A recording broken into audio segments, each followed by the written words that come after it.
It is 5:30, Tuesday, February 8th. This is the regular meeting of the Fargo Board of Education. Is there a motion for approval of the agenda? Madam David? President, I would like to approve the agenda with the addition of the HR amendment and two new business items. Okay, could you please indicate those two business items?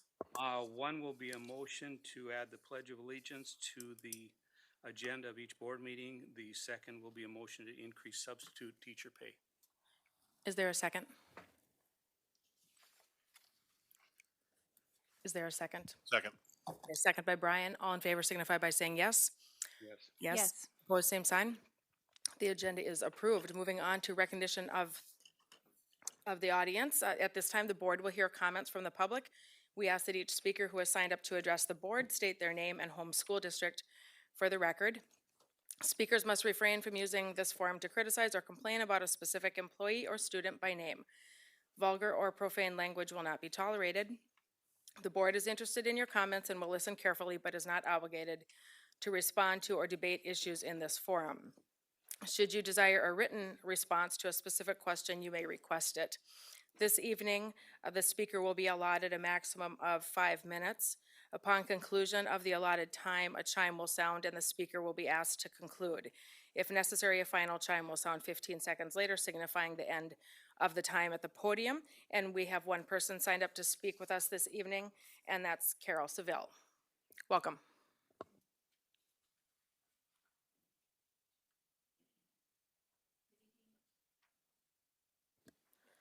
Good evening. My name is Carol Seville, and I'm from the West Fargo School District, but I'm employed with the Fargo School District. Is that all I need to say? Okay, thank you.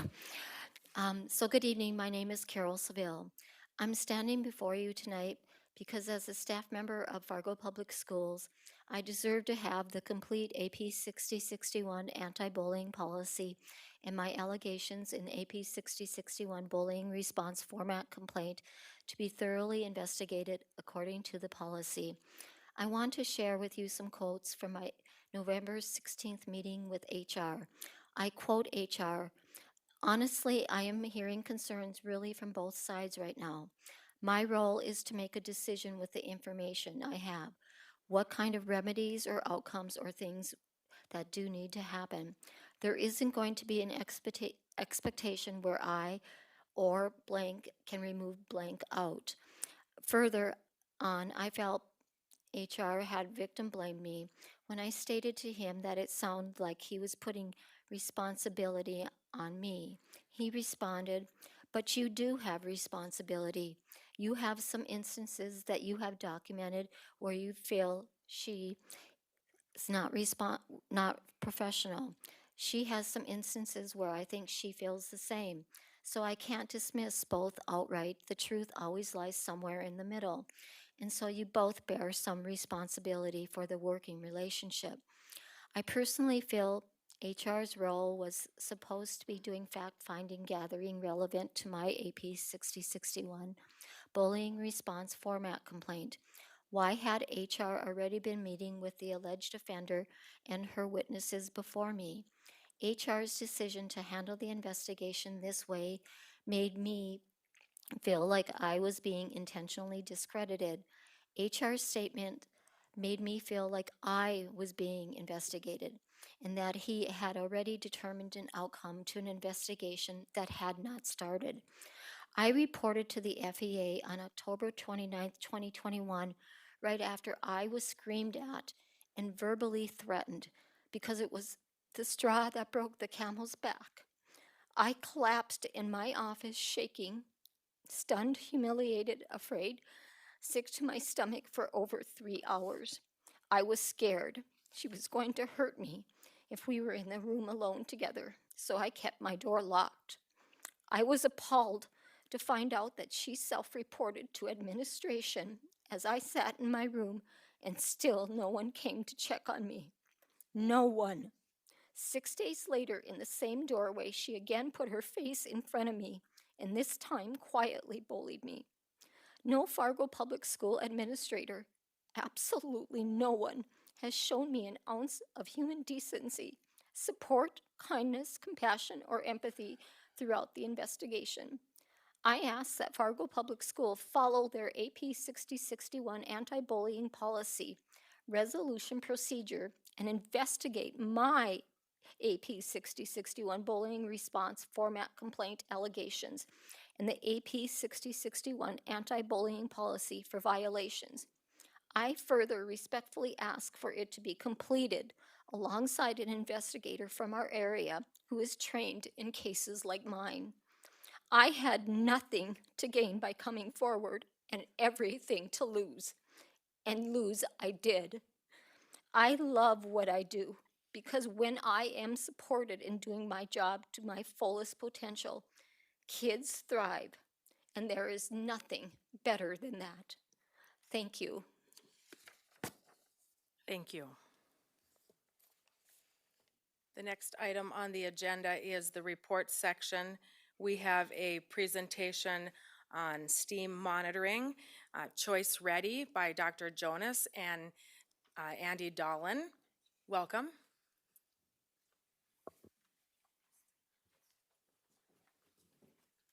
I'll let you.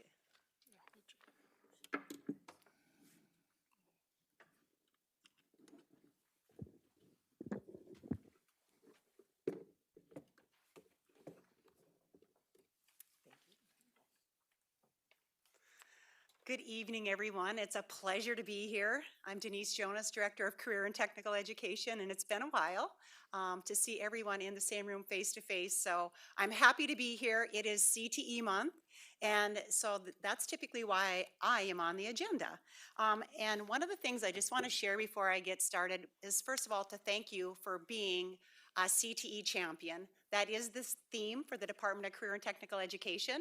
And a couple items that I placed on your desk for this evening. First of all is one document. It isn't the final document because we do have a few edits that we would like to do. But I did have copies made, and I wanted the board to have a copy of what we are working on and our career pathways for our students and Fargo Public Schools. And so students would have access to this through their counseling program. And so there's a copy for you. And then as a FPS, CTE champion, board member, and leader, something else is on your location. And you'll notice a little box here. And if you dig deep into the box, this is the fun part of the meeting. And you'll notice that in each of yours, you have a little trophy. So thank you for being a CTE champion. And inside of that, you'll notice some gold chocolate coins. And thank you for all you do. Your time is worth your weight in gold. Also, I know as a board member and a leader that sometimes things are a little stressful and emotional. We thank you for going the ups and downs with us, and we care about your well-being. And so here's a little bit of a stress ball for you. I think what's fun in this little bag is the fact that the exciting thing about education is there are so many things happening that it actually makes you so excited that your hair stands on end. And this little pen is that moment for you to get excited, and the smile also brings a smile on my face, and I hope it does for you too. When you're charting this journey of education, it is up and down, but we thank you for traveling it with us and with CTE and being a CTE champion. And because it is February, there is a little sweet chocolate in there for you. And we thank you for all you do. So that's a little fun to get started for tonight. What I really want to focus on, of course, is a part of the strategic plan. And of course, these are the elements that you work in related to the initiatives. What we will focus on tonight are a few areas that cover student achievement and growth, community outreach and communication, and of course, continuous improvement and accountability. In 2018, I did a presentation with the board, and at that time, I was really focusing on some of the things I recognized as important priorities moving forward, and one of those was intentional pathways. The idea that students, the right student in the right path for the right reasons. And thinking about the model that we've kind of been living with has been college for all. Not that college is a bad thing, but being intentional about what we want to do with that college experience, work experience, apprenticeship experience, and in that pathway. So kind of moving from those silos of academics, CTE, and fine arts to more of this comprehensive approach, how the core builds on 21st century skills, which builds on career and technical thinking, to work experiences and a choice-ready learner. Choice Ready was really new at the time, and so everyone was just dabbling in what did this really mean from this Department of Career and Technical Department of Career and Technical Education and the Department of Public Instruction. So moving forward with that, tonight's conversation and the goal for career and technical education and STEAM has been around the operational focus for 21-22 is Cognia. The system provides services for learners to have an educational future around career planning. So that's the Cognia piece. And then you can read the FPS goal. And the first statement is really develop a systemic plan that allows all learners the ability to engage in a cohesive and responsive career educating planning process. And by looking at that, normally I'm focusing on our career programs and our curriculum instruction, but we're going to talk about a couple strategies that happened back here in 2018 when we focused on prioritizing career development. Continue work discussions and alignment with these groups. Focus on 21st century skills. Think about career education, pathway promotion, and strategies to make that happen. And then also dig into measures of choice ready. For me, my focus tonight is on the career advisor model. This was one of our priorities and strategies, was to ensure that we had staff that were on board that could help us focus on career education within the counseling and guidance department. Our counselors do a fantastic job, but as we're seeing the increase in social emotional support and academic achievement focus, we also wanted somebody to be able to focus on that career education piece. So with some approved programming and reimbursement funds from the Department of Career Technical Education, we were able to take those reimbursement funds and actually transform a position that was a paraeducator position to a more professional position in an approved career advisor position that is licensed through the state of North Dakota, that now can go into classrooms and teach lessons independently, and is really focusing on elevating this conversation to help us with Choice Ready. The team is not here tonight, but some of the work that they've done already, these four staff members, one came on last year in November with Mr. Andy Dolan, and the 3 additional staff came on this fall. And in this time, they have just gelled as a team. They're working together to create that systemic approach in Fargo Public Schools. They're doing everything from career days to workforce Wednesdays to choice ready campaigns, to have our students thinking about dual credit scholarships, ACT prep, and they are the drivers helping our counselors in the school at the secondary level. And I'll just leave it at that for now so that I can yield my time to Mr. Dolan. And one of the great things about a retirement is that they have the passion for the school district they retire from. And so Mr. Dolan was a candidate who applied for a Choice Ready grant that we had with the Department of Public Instruction. And it was a grant that allowed us to focus just on Choice Ready. And we had enough funds, $120,000 for this grant, to help hire Mr. Dolan for a period of time to focus on Choice Ready and create that systemic approach. And so tonight he's going to explain what this is all about and the work he's been doing for this first round. So. Thanks, Denise. First of all, I want to make sure you understand that the $120,000 is not just going to me.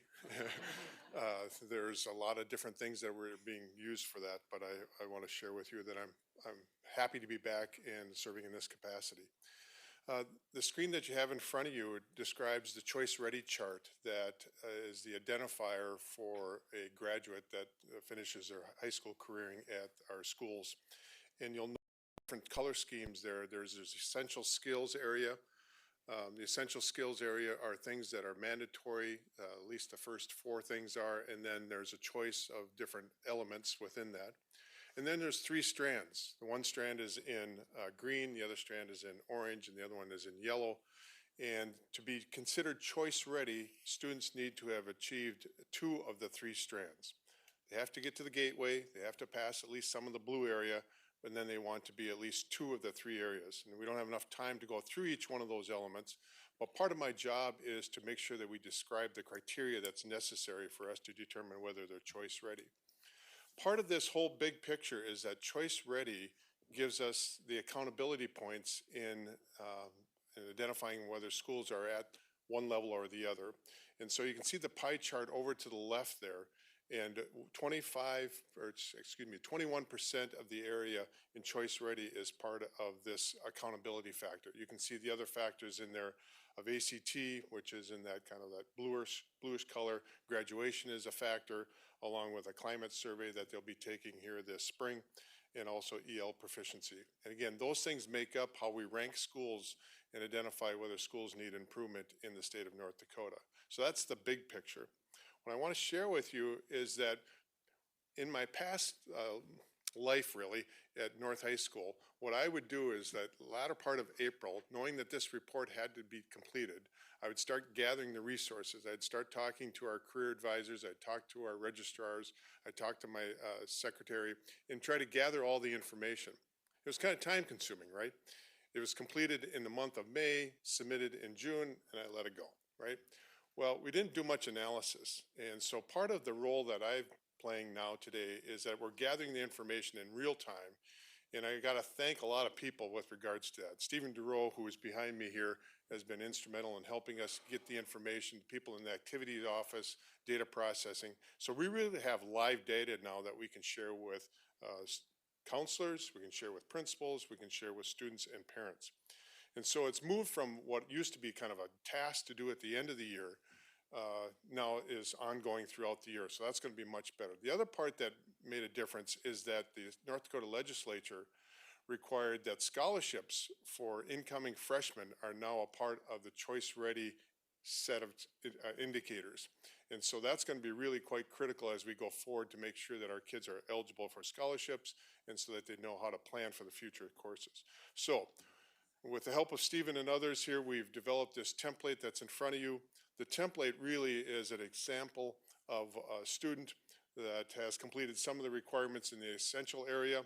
And again, you can see what's check marks, and that's the process that we're going. Right now, we're kind of eliminating all the errors, and within the next few weeks, we'll be able to implement this, and students will have access on PowerSchool.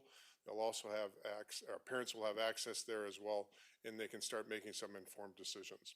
So I want to end here with this last screen, which is the North Dakota scholarship screen. And again, the scholarship is something that's payable over 4 years, a $6,000 scholarship. So again, a number of our students will qualify for that. But again, the information is changing now. The higher standards are there for post-secondary workforce and also military ready. And my plan is to provide that information to students too as we go forward. Okay, so I'll turn it back to Denise and we can answer questions at the end.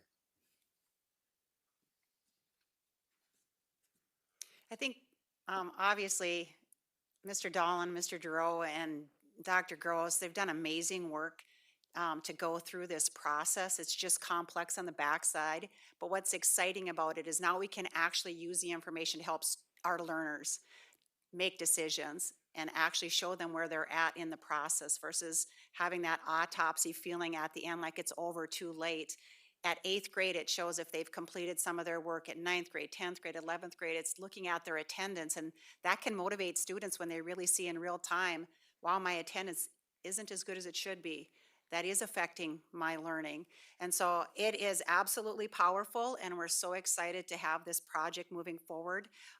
The goal is, again, through that career advisor model, to have our career advisors then be able to more effectively and efficiently gather that data from their vantage point and use that to make decisions and guide students with the counselors and teachers. So I think the power of the career advisor model and this work together is going to create the data that we need to help guide students in making decisions with their families and at the school level. And another person that I just really want to do a huge shout out for is Mr. Jim Keel, who's in the audience with his bow tie on. We were going to say the red jacket, but he took it off, so I had to get his bow tie. But Mr. Keel is the coordinator. Obviously, he has many hats in the FPS district, but he is a counseling coordinator, and he's working with over 40 counselors, K-12, elementary, middle school, high school. It's a very diverse group, and career education is one of the domains that he's working with. But this year, in that work to focus on what's happening with the counseling program, he is doing a program review. So at that point in time, taking the information that Mr. Dolan's working with, the program evaluation process, they're doing training with all of our K-12 counselors on the ASCA model so that they have standards that they're looking at to reflect, are we doing and do our students, do we have our curriculums lined up how we should K-12? And so they're working on the PD, they're looking at evaluating the K-12 curriculum, and in that process, by the end of this year, hopefully we have enough to put that plan together that will help us with continuous improvement as well. So a huge shout out to Mr. Jim Keel and all that he's doing between Dakota High School and the counseling coordination. So when we look at the work that he's doing, he's really trying to make those connections with counselors, CTE, Choice Ready, from the social emotional aspect to the academic, but really this focus is the Choice Ready aspect that we're leaning on tonight. I think that it's always important for everyone to remember career education starts early. It starts with littles. It starts in preschool. It's in kindergarten. People most of the time think it's coming from families. How do we create that through our school settings too for those students and all learners to have those experiences? And it moves into middle and high school. So we are thankful tonight that you are here. You're giving your time to support this really important initiative, which is STEAM, which is also career and technical education, which is also Choice Ready. So thank you. And if you have questions, we will be available. Thank you so much. Wonderful presentation. Questions from board members or comments? Nikki? Thank you, Rebecca. I could sit here and visit with you all night. I am. They told me 15 minutes. So. Yeah, yeah. I suppose there's more to do, but I love what you're doing with this. My father was a college instructor, and so I grew up with the trades, and he taught at science school. And I also worked at the state level on the ESSA task force. And being career, college ready, military ready, choice ready is huge, is really an advantage for our students. So I want to take the time to thank you for all that you do. I love seeing Andy back. Thank you. We love having you. And the magical Stephen Duro is that, yeah, we. Back in the back, so. There he is, way back there. I keep hearing such wonderful things, and I had no face. So I appreciate the program. I appreciate all that you guys are doing and offering to our students. And I appreciate even more that your whole heart's in it. So thank you for all you do. Robin? Thank you, Denise. You always do such a nice job, and clearly you're very passionate about what you do. So that you exude that. I appreciate that. We often hear from our constituents that the school district should only be teaching the basics of reading, writing, and arithmetic. To be kind of simplistic, this is very clear to me how important it is and how committed we are to develop the whole student. And that includes co-curriculars, it includes extracurriculars, it includes social emotional learning. And I don't really have a question more so than I want to take this opportunity to highlight how important this is to develop the whole child, to prepare them for life, and the school district's commitment to do so. So thank you for your work. This is a vital component to what we do to help students succeed. I do have to say that when Choice Ready first came out, it was very overwhelming for people to understand how they could manage it and gather all this data. As Mr. Dolan had alluded to, it just took a lot of time. And so this is a model for the state of North Dakota. This project is a game changer for not just FPS and students, but for the state of North Dakota. So you should be proud. I know I'm excited to be associated with it, but the most important thing is it is a game changer for the learners that will be impacted by it. So that's the exciting part. Anyone else? Dr. Gandhi?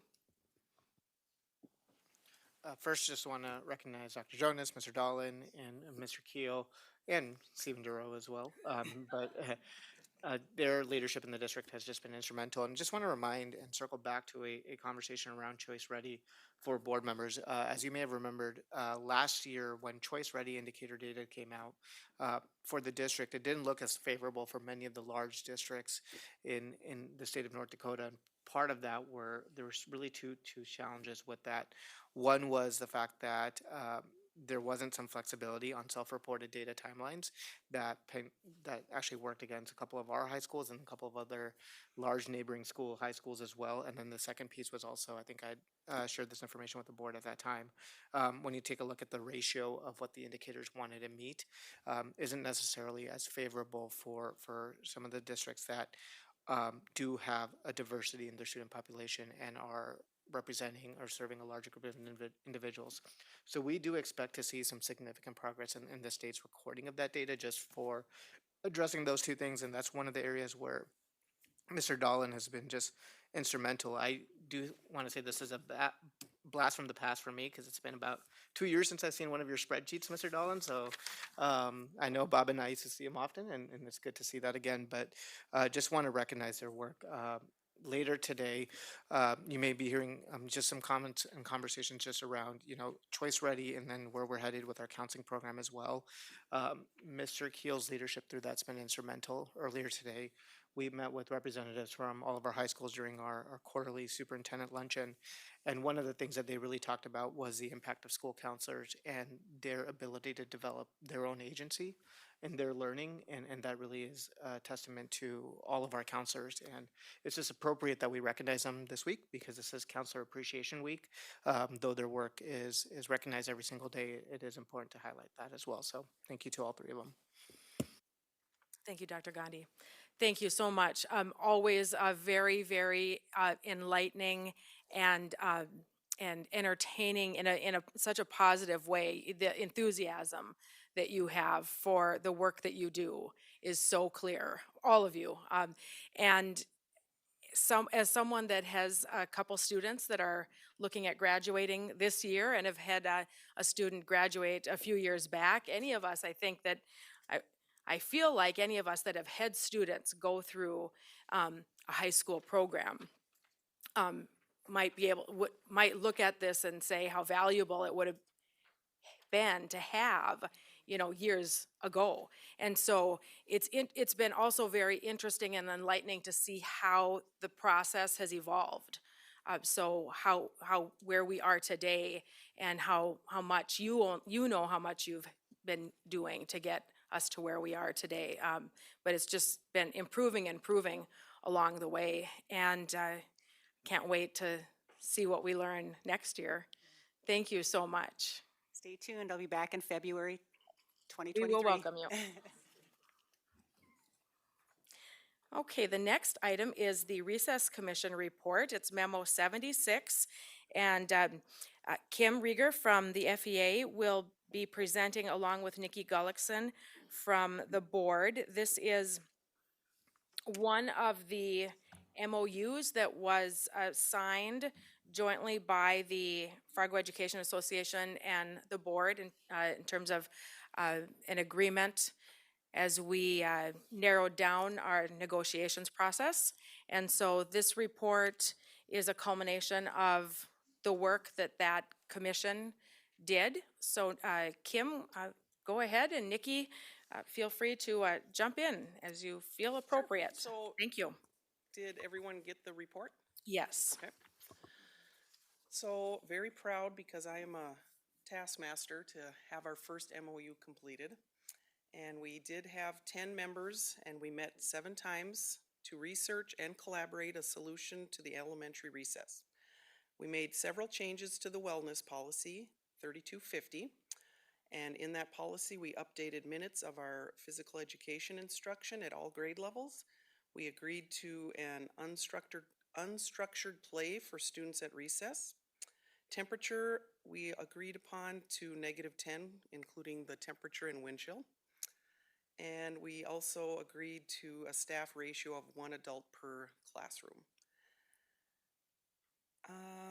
I was speaking about this with Nikki. She thought it might be in there already, but asking for a line item in the budget for each school for outdoor and indoor toys and games, and then to continue having a line item for paying teachers to supervise recess per month. We did not come to an agreement on who covers recess, and we will just continue with this as is because of the lack of available employees to hire. And also paying the teachers for the recess duty will continue till the end of the 2021-23 contract as an extra duty. And both of presidents, the FEA and our school board president, agreed to not reopen negotiations at the end of this MOU. Thank you, Kim. Nikki, do you have anything to share? And then if board members have questions afterwards, we'll go to that. Sure, of course. Thank you, Rebecca. It was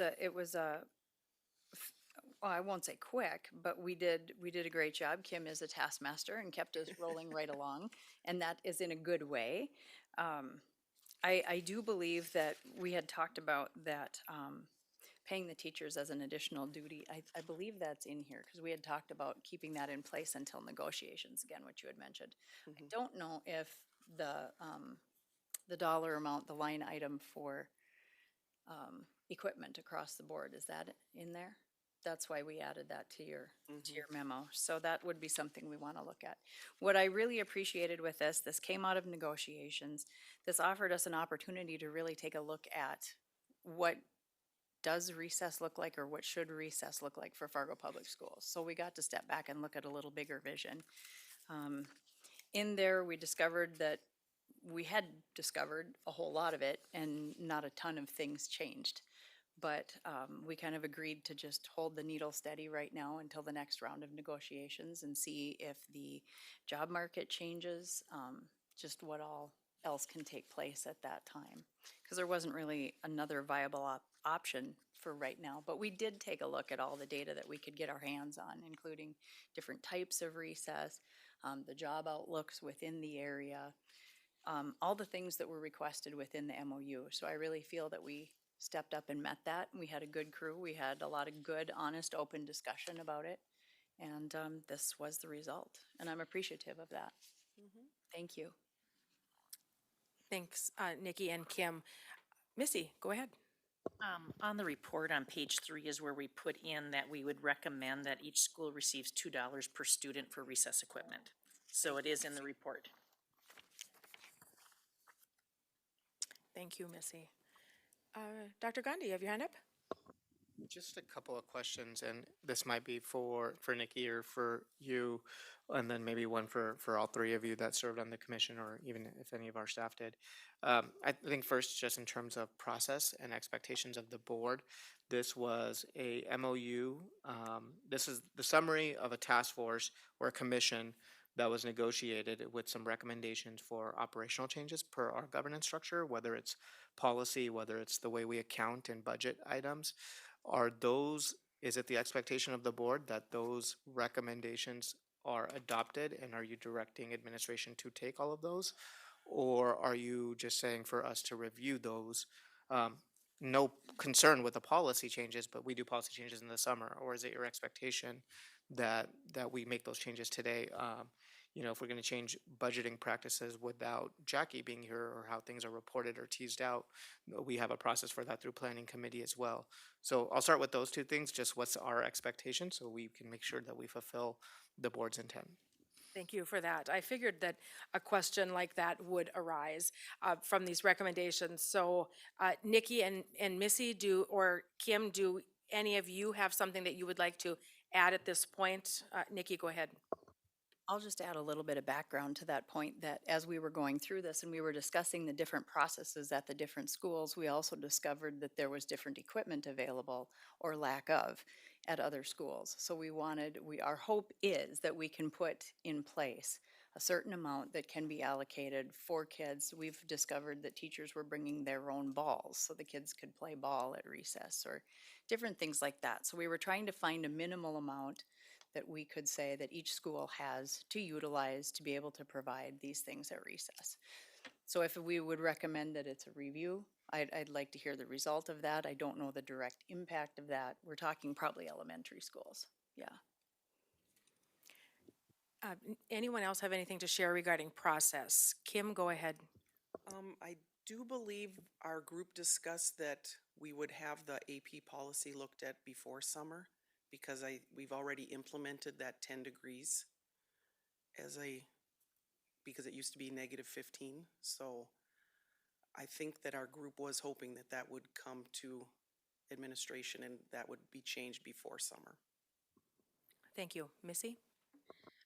For the -10 degrees, we have updated the student handbook even before the school year started with that, but I do agree with Kim. It's just the consistency of expectations that we would like to share with all staff. David, did you have your hand up? Yeah, I'm glad you brought up the 10, that concerns me.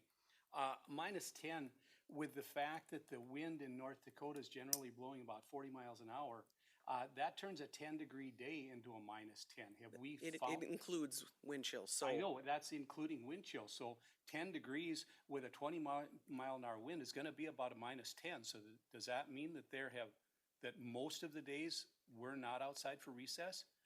Because we've had, No, we typically go out this at year- -10. Pardon me? We do go out at -10, it's Okay, beyond. but -11 or, you know, If it's not windy and we feel that it's A-okay, they have kind of, but some buildings that have no protection and they're just out in the open, then it's concerning too, so. does the principal make that decision on a daily basis then? Mhm. And it's worked out well? So one of the questions was regarding process. I know at governance, we talked about, would we have this report on our business agenda for tonight to formally say that we're accepting and filing the report? And we decided that we didn't need to have it on business, but that we would have it presented during the report section of the meeting tonight, which is why we're talking about this here. My understanding is these are the recommendations, these are the findings after the discussions, all the discussions that the commission members met. And so these are the recommendations from the commission to administration for those areas that are administrative, related to administration. And so, for example, the policy review, I see that as information that administration would take into consideration when looking at updating a policy. And ultimately, I would see it's administration's decision as far as if all of these changes are made, but I would see it as a strong recommendation that that they be considered, and I'm sure that the commission would like to see the changes made. Missy? The one thing that will just delay us a little bit is that we do need food service has to go through the same policy and through a committee. And so Cindy has been organizing a committee to review her portion, which is in the same policy. But then it will go out together. That makes sense. Robin? So the wind chill, that's exactly what childcare uses as well. I think that we always struggled with the difference between the two. I value the difference between the outdoor equipment separate from gym equipment because that's a curriculum. I understand that. I would say that as far as process goes, again, this is a recommendation. As far as the budget for the $2 per student, that would be forwarded to the budget process. At least that's how I see it. Because I'm assuming you don't want those purchased right now, but going forward, it would be ideal. Of course, we want it now, but that's how I would see it playing out. Dr. Gandhi and then Seth. I appreciate the clarification on process, and again, we have, I think Bob or Missy or both were on that commission as well, so we have no intention not to delay any process, so we want to keep it going, just want to honor the structures that we have in place. I do have one question for the members of the committee, and that's really regarding a phrasing on page 3, the last analysis of regional workforce data. Bullet number 3 that says classroom teachers will continue to run recess at a rate of $120 per month as this is an extra duty. Was there any conversation or standard that was used to determine what is an extra duty or what isn't? Just as an employer of roles outside of the classroom teacher, if that's a standard that we need to use for other individuals and other roles, then I'd like to know what constitutes an extra duty versus what doesn't. Kim, Nikki, Missy, anyone else that served on the commission, feel free to chime in.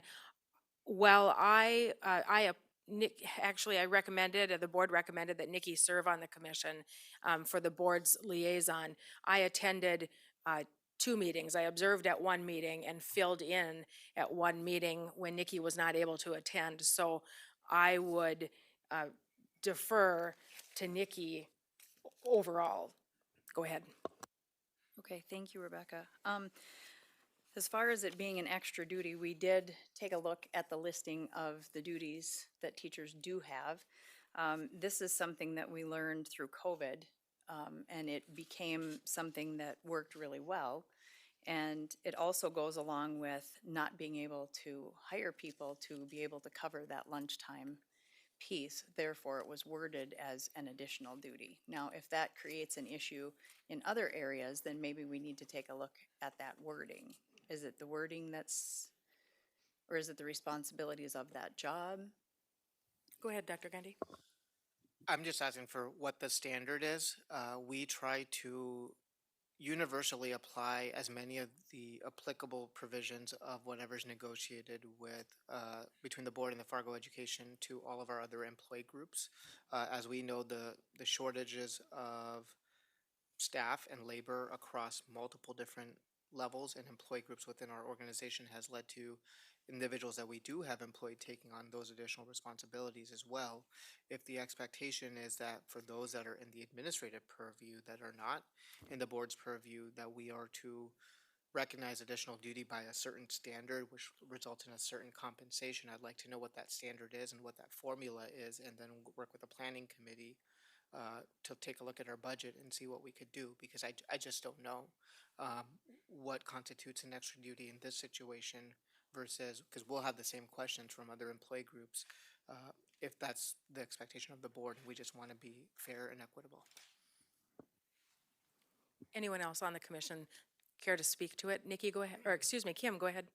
Well, I just think that we don't have a formula for this particular, but it was time taken away and it was never a duty before. So it became a duty because we didn't go out for recess when I was hired. That wasn't part of my job description. And it took away 15 minutes of my lunchtime. Thank you. Any other questions? Okay. Let's file. Just a quick comment is also, this was a piece of negotiations. So this is only in place, this is only temporary until it's renegotiated. Now, will it come back in? Possibly. That's why we've included the verbiage. And again, then we would need a benchmark or a standard. But for time being, it was negotiated to be handled this way, so we weren't going to change it till the end of that contract. I'm looking forward to seeing how things progress as the Salary Commission moves through its work.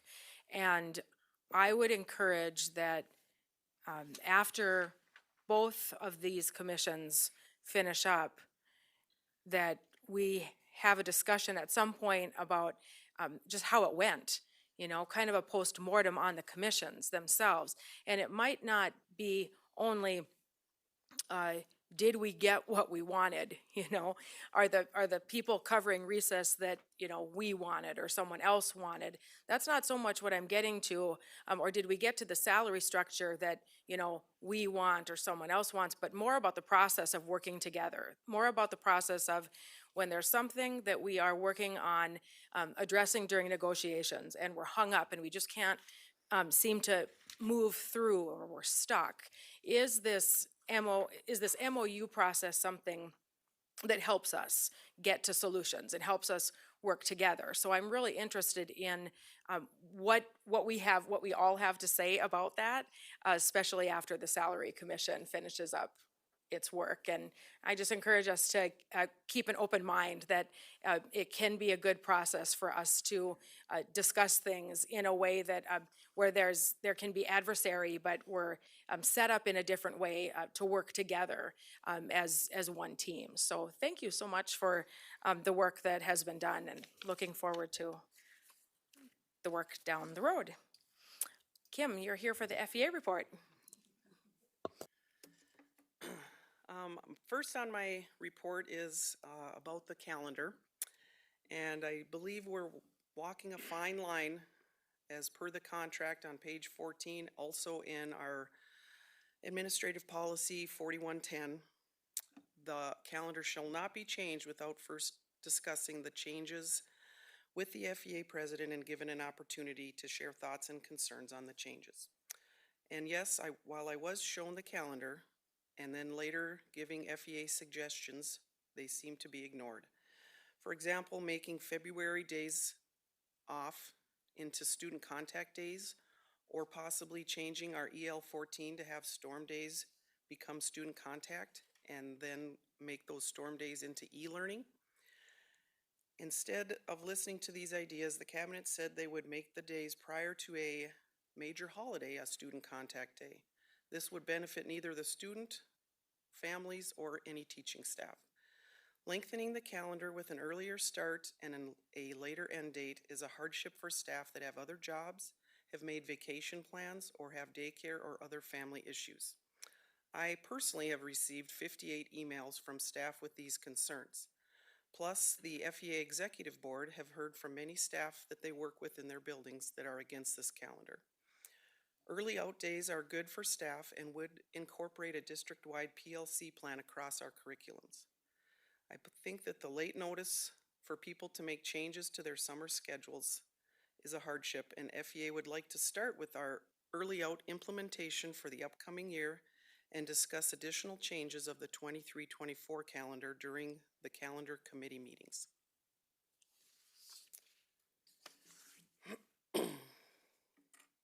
And then my second topic today is I'm going to speak to you to help you understand that the findings of Dr. Gandhi's level 3 response were not accurate and that several missteps have happened in the investigation of Ms. Carol Seville and Ms. Julie Frank. This investigation was handled poorly. AP Policy 6061 was not followed in several areas, and because of this, the investigation conducted and the decision rendered by the district was not appropriate. It was not comprehensive or thorough. I will start with the missteps of 6061. Page 4 states, initiating complaint resolution procedures. After receiving a bully complaint or gaining knowledge of potentially bullying conduct, the bully and principal, direct supervisor, or human resource officer shall contact the victim, determine if an investigation is appropriate, and determine if the victim requests confidentiality. Ms. Seville was never contacted by the HR director to determine if an investigation was appropriate. Ms. Seville was never contacted to determine if she requests confidentiality, and also nothing was ever confirmed with her.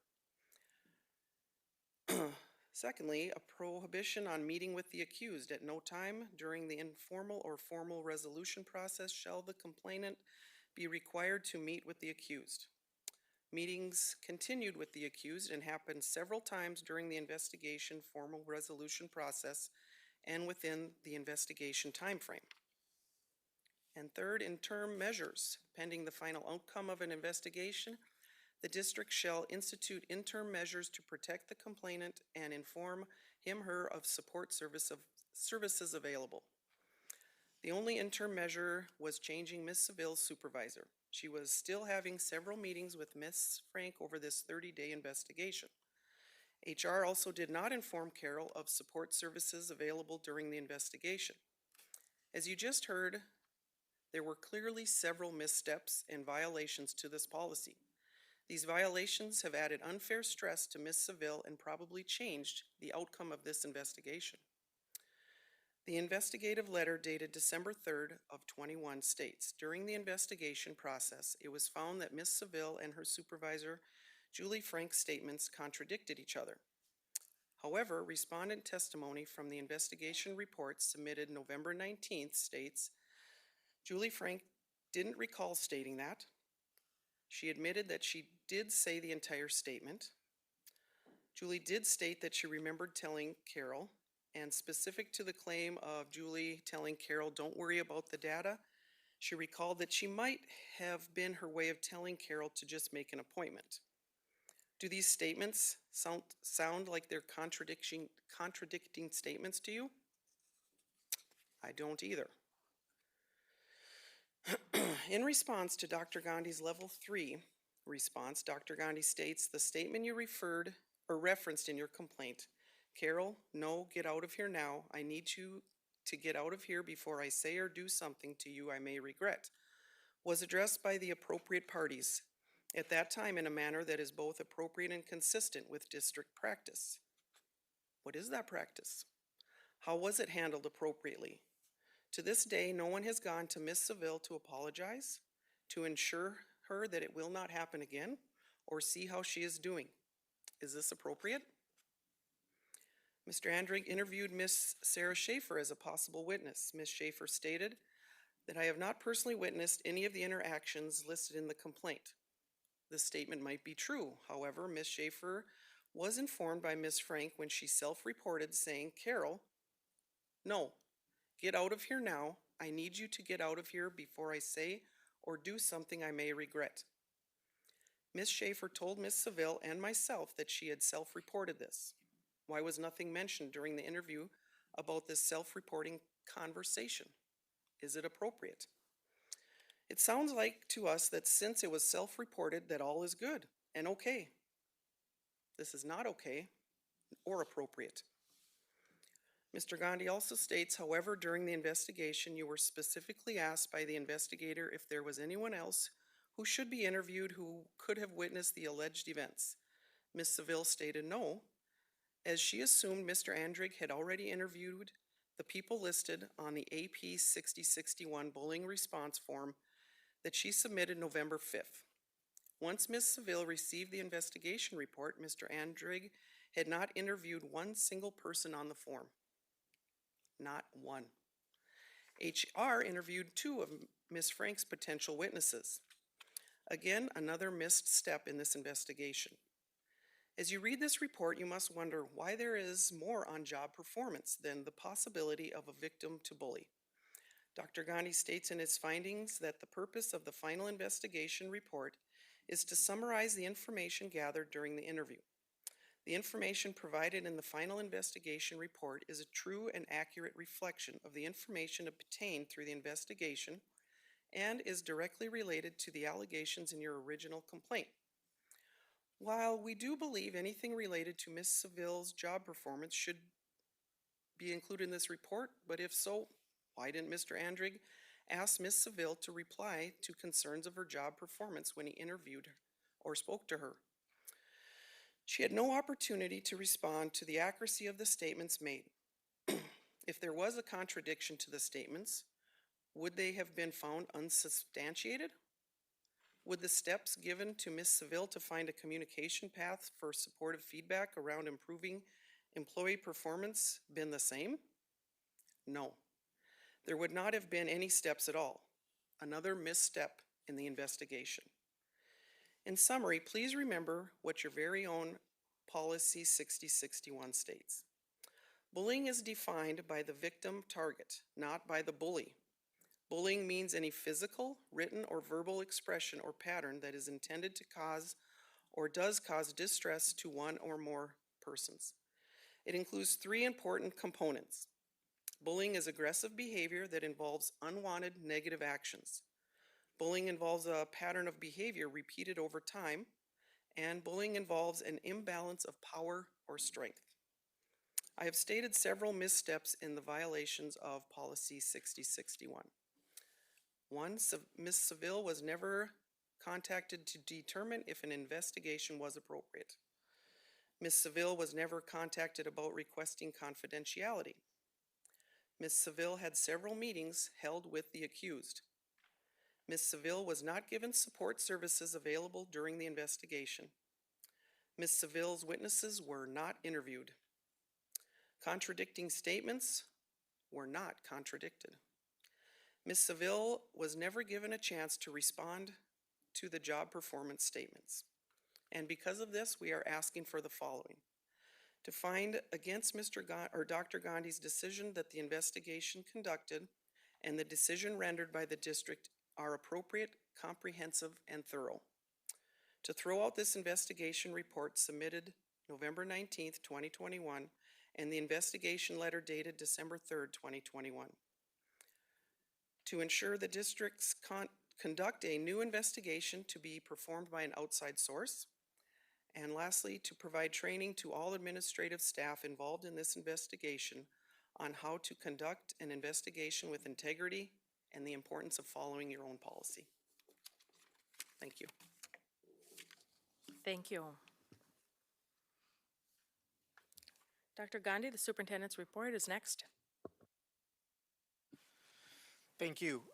Since a lot of what was mentioned in the FEA report is tied to a business agenda item later, I will be able to speak to that when that business item comes. So I do want to just recognize the comments from the FEA and make sure that those aren't dismissed, because that's certainly not my intent. But there is a time on the agenda to be able to respond to some of what was just shared. So we will do that at that time. Get to start the superintendent report today with just a highlight of the day, and one of the highlights of the role that I get to sit in, which is recognizing several individuals within our district that go above and beyond every single year and are our staff award recipients. Earlier today, we had the ability to recognize the 2022 Teacher of the Year, Mrs. Amy Anderson, and she is one of our staff members at the early childhood special education teacher, teaches at Agassiz, at Longfellow as well, and has been in several buildings.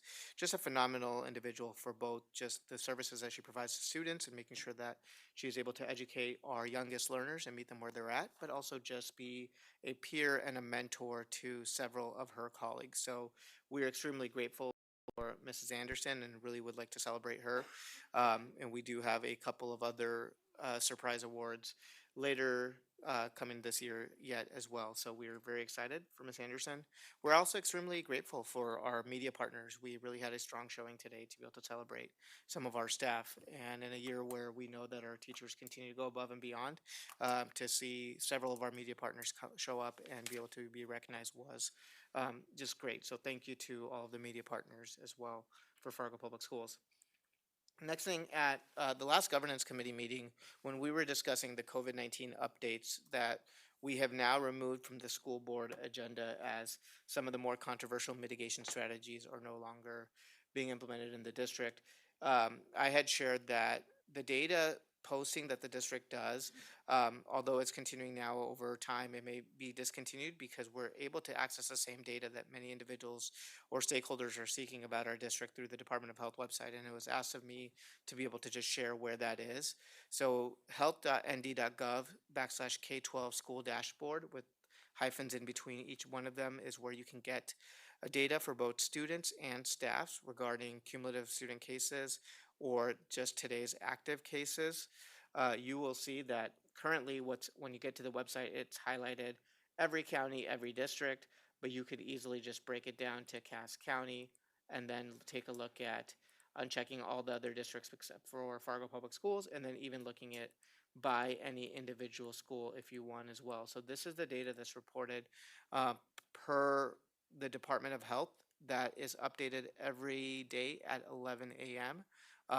And so this dashboard has been active, so it is just a resource for individuals that might be looking for that information. So that's one of the reasons that as governance, we had said that if this data is readily available now on demand, then it might not be shared by me at every other board meeting, because I will be sharing lagging data when board members can just access it themselves at 11 a.m. each morning. I also wanted to talk today briefly just about our ESSER dual certification project. For those of you that may remember, in the second board meeting in November, we had shared about a project following a presentation from the University of Minnesota about how we're using ESSER funds to really invest in our human capital. And we're trying to invest in our human capital for all of our instructional staff. And we are defining our instructional staff as any staff, any employee position that requires a teaching license is eligible for this position or for this program. And it's really the opportunity to build capacity in both instructional efficacy for staff and then ultimately in students by working with our most vulnerable learners. And what we are doing is using our ESSER funds to offer an opportunity of increased compensation for all those staff members that participate for getting an endorsement in either special education, learning students with learning disabilities, emotional disabilities, or English language certifications. And then we have some provisions for CTE because their certification is a little bit different. We fundamentally believe that this is going to go a really long way in our district, and we're trying to flip a model on its head about trying to break this culture of maybe the increased burdens and responsibilities for some of our students that just have and learn in a different way. We think that along with increasing that skill set and that endorsement for our staff, it's also going to change the way we identify students, because we think that many of our general education staff or even our building admin and central office admin, including myself, whose primary responsibility is to be an instructional leader in this district, we think that we'll be able to provide um, more tier one instruction for all of our students and meet students that where they're at. And hopefully that will lead to change in practice and mindsets of some of what we discussed earlier as well, which was that over-identification of students with disabilities or 504 plans that we've seen both in our district and even in our region as well, when compared to similar demographic markers for other school districts across the nation. So just wanted to share a little bit of where we are with that program, because I really do think that there's a lot to celebrate here. We've had one of two rounds of data or registrations that are completed. We are actually in the middle of the second round. In the first round alone, we had 82 participants or 92 that signed up and 88 were approved. You're going to see across all levels by the start of next school year, if all of these individuals are successful in their attempt to take and practice for the praxis test and pass it, all of these individuals representing different employee groups will have an additional endorsement in special education LD, ED, or EL, including assistant principals, principals, central office administrators. Bob, Missy, and myself are going to take advantage of this opportunity as well. I have an endorsement in special education. Looking forward to getting that endorsement in EL as well, as we continue to look at how do we meet the needs of some of our most vulnerable learners. Counselors, general education teachers pursuing SPED, LD, or ED, which I really think is going to be instrumental in starting to shift some of what we're trying to do within our district, and then even special education teachers that will be potentially pursuing endorsements in EL. I think that this really should be a pride point for the board, because I don't know how many school districts next year in North Dakota are going to be able to say that we have 100 plus staff members, including everyone from cabinet down to teaching staff, that have these endorsements to serve our most vulnerable learners. And I think that just goes a really, really long way. When Dr. Uzelman was hired in Fargo Public Schools for her director of equity position, we did a audit through Beloved Community around where we stand for diversity, equity, and inclusion. And part of that is making sure that our most vulnerable learners and some of the marginalized populations have continuously shown disparity in their outcomes, are on the forefront of what we do. And I think, as I shared in the past, the current structure doesn't allow for that.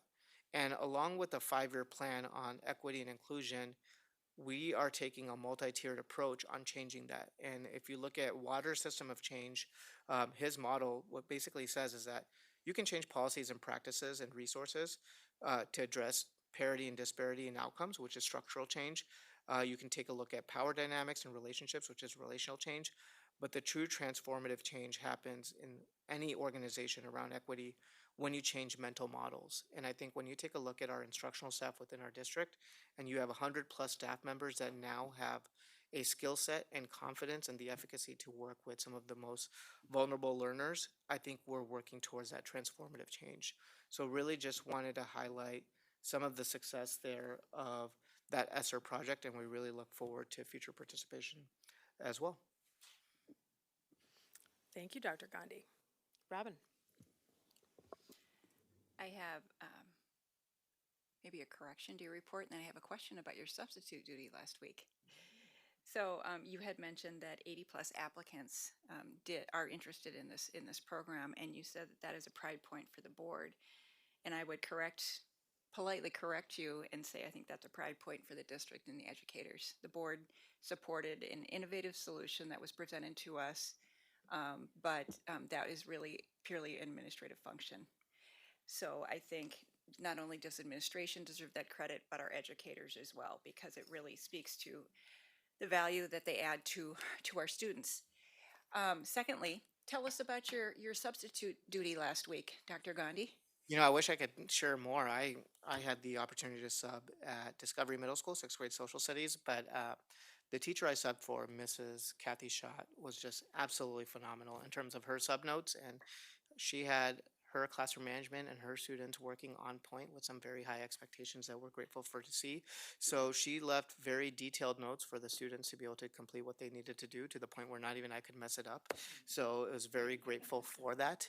I have looked forward to that opportunity. We were, I had originally said when we're going to sub once a month, decided to do one high school, one middle school, one elementary school, and then just random for the fourth and try different parts of town. And I was scheduled to do Davies that day, but when we looked at the unfilled positions the day before, it was really Discovery was in need, along with a couple of other schools. So Bob and I were actually both at Discovery, and I gave from a couple of the unfilled positions. I just said wherever the principal needs me, and that's where Mrs. Herrick put me. So I was grateful to do that. Bob was there subbing that day as well, and I know Missy's subbing later this week.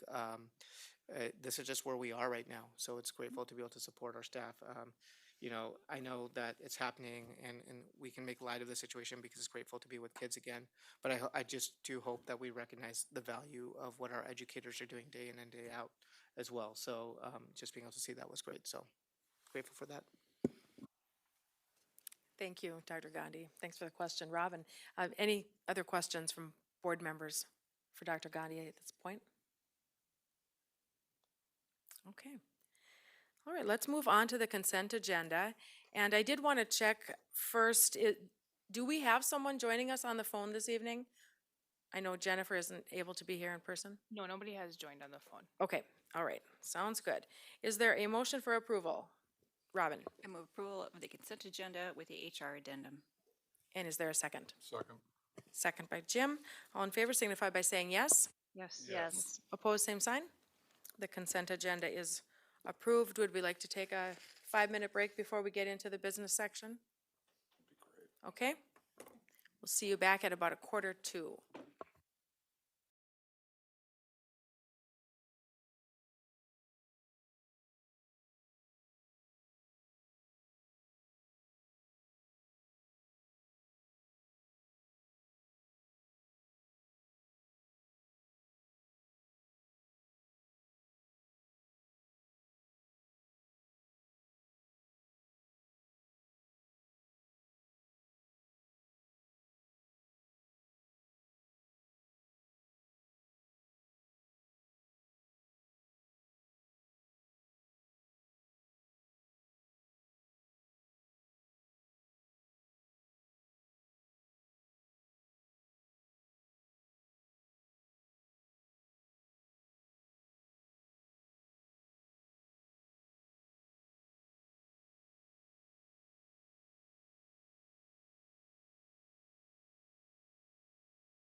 Let's get on to the business section of the agenda. The first item is Memo 80. It's the 2021 audit report.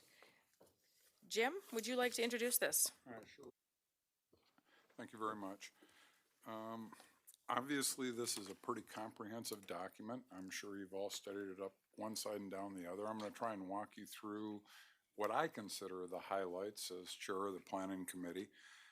I want to start by bringing you to page 9 in the document. I'm going to move throughout this thing back and forth because I think page 9 is worth noting. Once again, our business service team has received a national recognition for an outstanding job on financial recording of the activities of this district. So a big shout out. I mean, we as the school board get credit for operating legally. The truth be known, it's Jackie and her team that made this happen. And in particular, Joy Reitenroth, if I pronounced her name correctly, Reitenrath? Rederath. Thank you. Who is one of our CPAs on the business service department, really put all of the work into this document that you see before you, along with the rest of the business service team. So hats off to them. They certainly deserve the accolades and the achievement that was recognized. Probably the most important part for us as board members when we have an audit to look at is, did the auditor find that we are accounting for our funds correctly? And the actual results from the auditor show up on page 125 through page 128. And for those of you that are not CPAs by background or haven't spent a lot of time looking at this kind of document, what we're searching for is kind of a strange term. We want an unmodified opinion. A modified opinion would be that something didn't look quite copacetic. An unmodified opinion meant that, nope, we accounted for everything under government accounting standard practices correctly. And that's exactly what we received for the last calendar year, was an unmodified opinion, which quite frankly is the exact same result we've had for a number of years due to quality people in that department. I do want to walk you through some things that I think would help us as board members really think about our work as we go forward. Obviously, this document is really a reflection of what's just happened, but there are some items in it that I think are worth noting. On page 17 and 18, you actually get a snapshot of the general fund and the total expenditures and total revenues that came through the district during the course of calendar year 21. I think there's a typo on page 16, which has 2 pie graphs. The top one just shows our revenue breakout, how much comes from the state, which is almost 50%. A little less than 50% of our revenue came through the state foundation aid and other state sources. Obviously, our local property taxes make up the second biggest chunk, which was 31%. And then you'll see grants, charges for services, interest, and other miscellaneous revenue sources. I believe the second graph, which lists revenues of the Board of Education, really should have been expenditures. I think that might be a typo. It just breaks out the percentage of how we spent the general fund dollars. And as you can see, 66% were directly spent on instructional services. And from there, it breaks out the different categories that go down. So I think that's helpful for us to understand. In a really big picture, we spent more last year than we brought in. Total revenues on the general side of things were $206,374,496 or $96, excuse me, and total expenses were $212,695,030 and change, which helps us then begin to take a peek at what is that doing to our fund balances going forward. And I'd invite you to jump back to page 22 in the document, where you'll see the current general fund balance is currently at $37,003,651 at the close of 2021. That's inflated in large part because of a lot of federal grant dollars that came in as a result of COVID relief funds that have come through. So we took a slight uptick in the total fund balance. If you look at page 29, you'll actually see all of our fund balances on one page, because the general fund is just one of our operating budgets. We also have a debt service fund, a capital projects fund, other government funds. And if you look at page 29, our total fund balances at the close of 2021 were $51,620,242. And that, quite frankly, is in line with what is expected of government agencies for operating revenues. On a general fund perspective, and I think Dr. Gandhi shared this not too long ago, the guidance is really that you probably should have operating revenues for upwards to 6 months inside your general fund balance. We're well short of that, but we clearly have above the threshold the board has set, which is 15%. We're currently operating at slightly over 20% on the general fund. We have about 10 million in our building fund, listed as capital projects, and other funds, which would include everything from food service to the activities fund, so on and so forth, also include another 4 million, for a total of 51 million, which is an increase of about 4 million from the previous year, as you'll see was 47 million. Again, in large part due to all the extra federal grants that were coming our way. Now, while that page looks pretty good, and while I'm happy to say we're financially solvent, we do have some liabilities that certainly rear their head from time to time.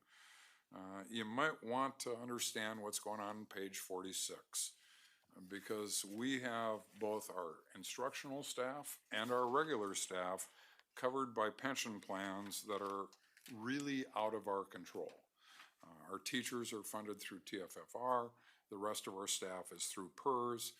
These plans are run by the state, dictated by the state, with funding that obligates us.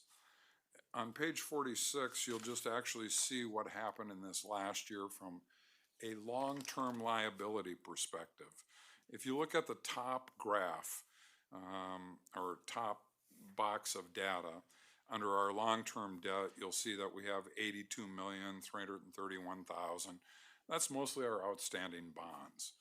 And then we have some long-term payroll liabilities, compensation absences, sick leave, longevity payments, PTO payable, and paid sick leave amounts that are payable. And then you'll see the total of long-term payroll liabilities at 4.9 million. Then the big elephant in the room that nobody wants to talk about shows up, and it is our portion of the underfunded liability of the state pension plans, which is currently 172 million, well, it was 172 million as of last July 1st. When we closed out the year on June 30th, it had increased by 64 million. So our unfunded pension liability is currently 236 million. Now that's a huge number. I don't want anybody to get too nervous, because the state believes these plans are financially viable as they sit today. They project a rate of return on assets. I'll be honest, I'm not really comfortable with the rate of return that they're using. It's a little more aggressive than I would use. But clearly, currently, both these plans have enough liquidity to pay out all retirees in the system. This would be a liability if by chance the state finally said, we're not going to carry this plan forward anymore and we're going to make it be fully funded. I couldn't envision that that legislatively would happen. Well, this would be Fargo's bill, and we'd somehow have to figure out how to pay it in incremental chunks. We're probably less than, I'm going to say less than 6% of this total in the state system. And the TFFR system, we're probably about 10% of the unfunded liability. In the PERS system, we're even going to be less. So statewide, this number is huge. And I don't envision the day is going to come where we're going to get a bill from the state to say, pay this. Instead, what I would expect to happen, and I think this is important as we think about building budgets going forward, is if they do not achieve the investment return they've targeted for at this point in time, they more than likely will sooner or later increase the required funding on current payroll, whether that would be just to the employer or to the employer and the employee both. So the fund obviously went backwards last year, and that's probably a result of investments. I didn't really take the time to go in and pull the plans. But it's a big liability, something we need to be aware of. And it's the reason, quite frankly, the legislature keeps talking about, should we develop new plans for future hires? And I suspect what happened in the last year will bring that into the legislature, even with more energy behind it, perhaps in the next legislative session. Lastly, the one area I'd like to point out, and I kind of give kudos to school board member Robin Nelson, who keeps us positively focused on the fact that we've got to be viewing financial things from the long term, not just today. The financial trends section starts on page 86 of this document, and it just really shows you what's been going on, a snapshot in time over a 10-year and in some cases a 5-year look back or forecast. I'd really recommend board members, when you have a time, go through that section. And if you have questions, feel free to give me a call, give Jackie a call. To the extent that we can understand where we've been growing in the budget, what line items are growing the fastest, what revenue sources are helping us versus not helping us, will make our job easier as we look at the future budgets that the board and the administration are going to be working on. So I'd encourage you to read that section carefully. And with that, I guess I'll make a motion that we accept the audit report as provided. Is there a second? I'll second that. Okay, second by Robin. Jim, anything else? Nope, certainly, hopefully would be able to answer any questions, and happy I made it back so I didn't have to do this on the phone. Thanks, Jim. Robin? I want to speak to the ND PERS. It is likely going, from everything that I've seen, it will likely shift from a deferred benefit to a deferred contribution. The state is legally liable to fund those existing dollars, but I don't know if we're going to have the momentum to kill that because it is overwhelmingly being supported. I would expect that the Governmental Affairs Committee would ask us to not support that, but I think that train has already left the station. David? I think that, maybe somebody besides me is a little bit confused by this. You stated that we spent more last year than we took in, and yet our savings account gained $5 million. And I understand that's because of COVID. Is that, are we going to see that $5 million disappear then in another year when we don't have COVID funds? Or the net result is we have $5 million more in savings than we did last year. Go ahead, Jim. That is correct. One of those is just speaking to the general fund. The other is looking at all of the funds. So there's a little difference there. It's my understanding, obviously if Jackie was here, we'd get it more accurate. I believe some of the piles of money we've received can be expended over different time frames. So I'm going to guess, and Rupak, perhaps that about 3 years from now, we're going to see that $5 million has actually evaporated because of the commitments we've already put in terms of temporary staff positions. Dr. Gandhi?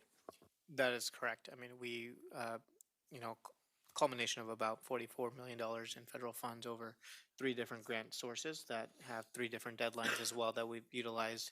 So some of those things, as an impact of COVID, were things that were different. We budget, during this time of the year is when we build a budget based on a set of assumptions that we make for accounting principles, along with past practices and expectations for moving forward. With COVID, there were some things that changed both ways. Increased expenditures in student devices at the elementary level, decreased expenditures in transportation for a point in time. So those things kind of even out. And then we had the influx of the federal funds, which we were able to use for some things because they weren't as restrictive in supplanting rules as some other grant sources have been. And then some things that we had to just directly code separately. So obviously Jackie can go into greater detail. I do expect some of those things to come off the books, for lack of a better term. Additionally, as we've discussed in the past as well, we as a district have probably invested more in human capital than maybe most other school districts in North Dakota for a wide variety of reasons. One is because we believe in the impact of teachers. Secondly, we do have significantly smaller class sizes than the other large districts as well. So hopefully, our goal is to continue to grow as a district where those individuals will also be part of our budgets moving forward. But so there will be some other expenses coming off in a couple of years as those grant revenues run out. Thank you, Dr. Gandhi. Any other questions? Tracy, go ahead. I just have a general question, and forgive me, I didn't write down your statement, but you said something along the lines in the report that we're currently functioning under a budget that wouldn't be sustainable for 6 months' time, but well above where the board has set the threshold, if I heard you correctly. So how atypical is that? Is this, we're way outside of the lines because of COVID? Has that happened in previous years and we've turned out okay? I'm just curious, how unusual is that? I don't think it's unusual at all. If you actually look at page 22, you'll actually see the historical unassigned fund balance as a percentage of budget. And in 2017, we were really above where we are in 2021. We were just about identical in 2018. Then we, by board action, started doing some things to spend down that fund balance in 2019. And actually, we tried to do it in 2020. And quite frankly, we passed a deficit budget in 2021. But because I guess, if there's a positive of COVID, it's all the extra federal money that showed up. So that's why we're currently bumped back up again, if that answers your question, Tracy. Now, when I started on the board, just so everybody's aware, there were times when we had a negative fund balance and we had to do short-term borrowing as a district and pay interest because we don't, like a lot of businesses, make money every day. We get payments from the state at 2 particular times in the course of the year.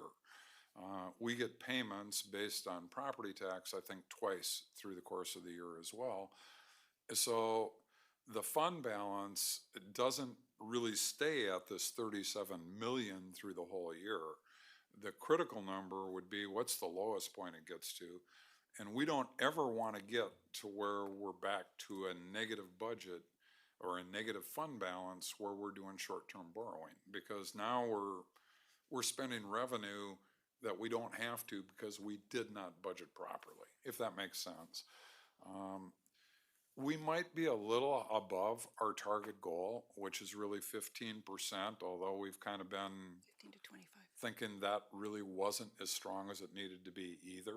But I think last time, and I haven't asked for this, Jackie probably looks, and again, if she was here, she'd probably know.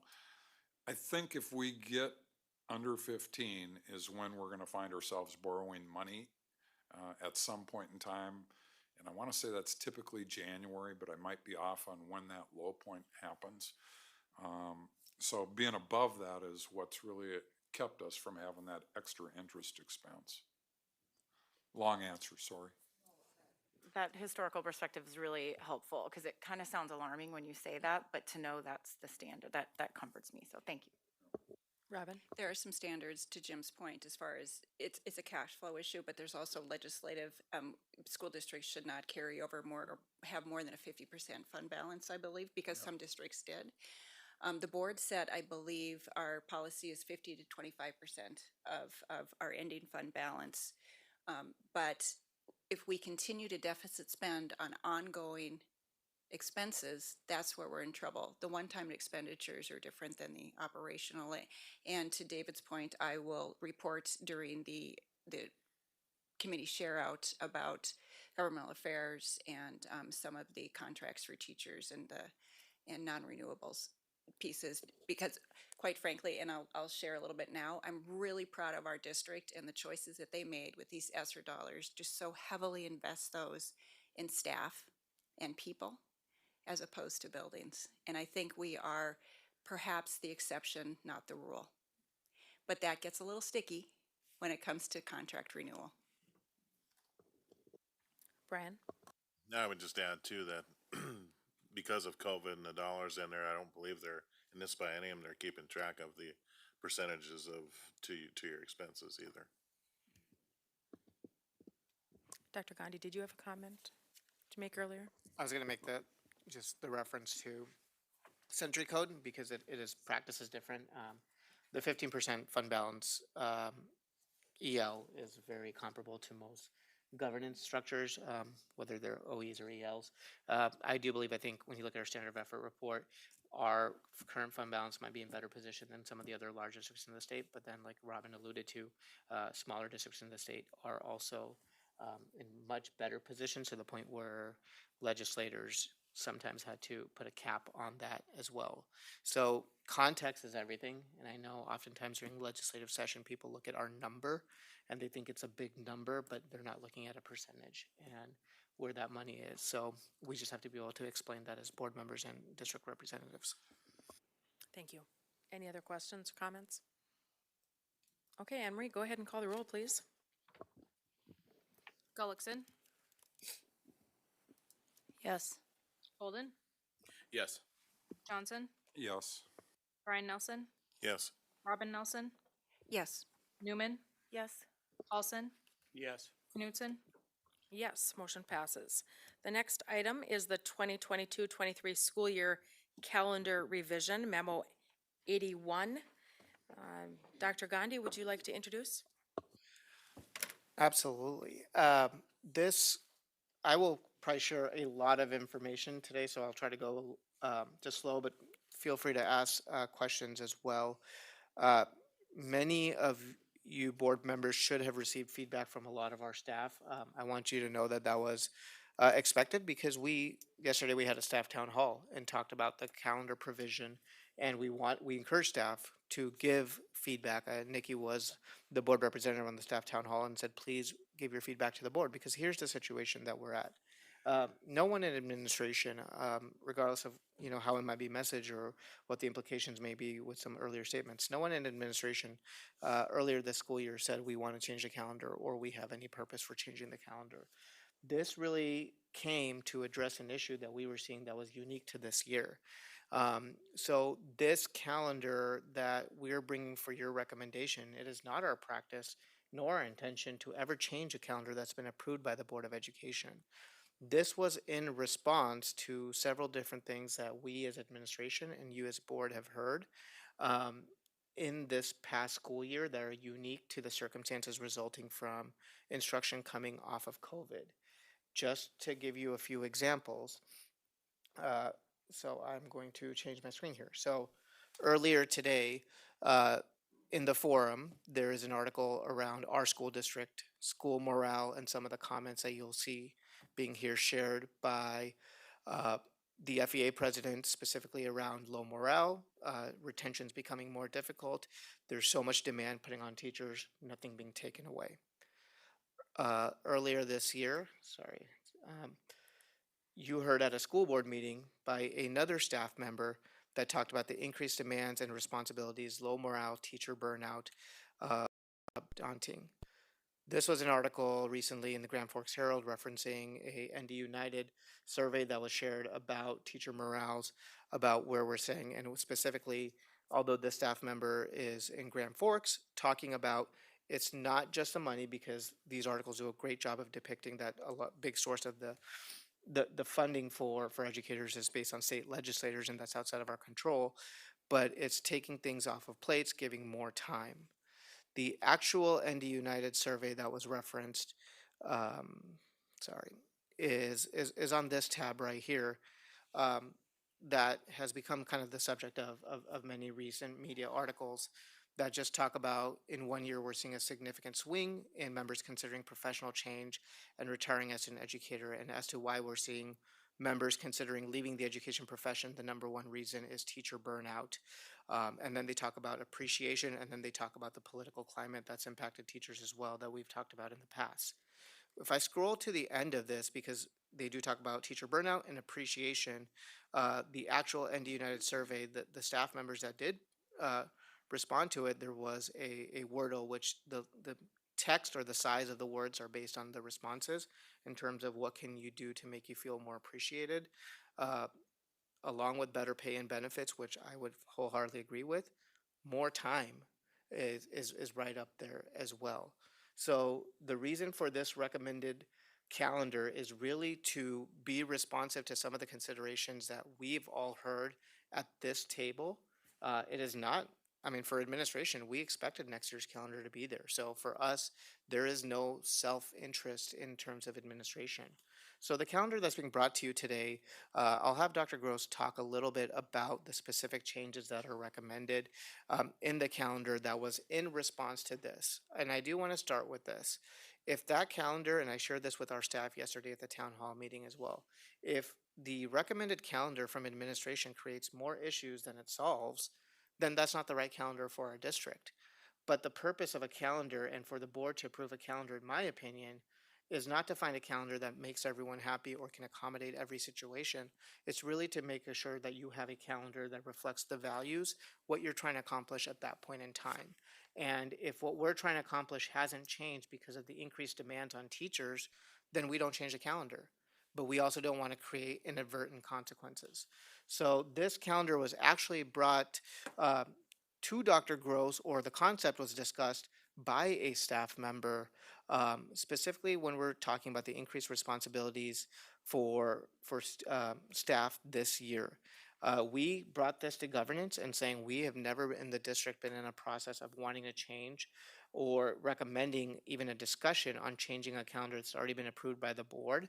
So what would be the process to do that? That was at the governance meeting earlier this year. The board said, okay, put it on the calendar, because then we're making a change that can impact so many stakeholders, and that's why we had to go quick. We didn't have the opportunity to do a survey, and we actually don't do a survey on the actual calendar recommendation from a calendar committee. We do a survey on the component calendar that the calendar committee utilizes.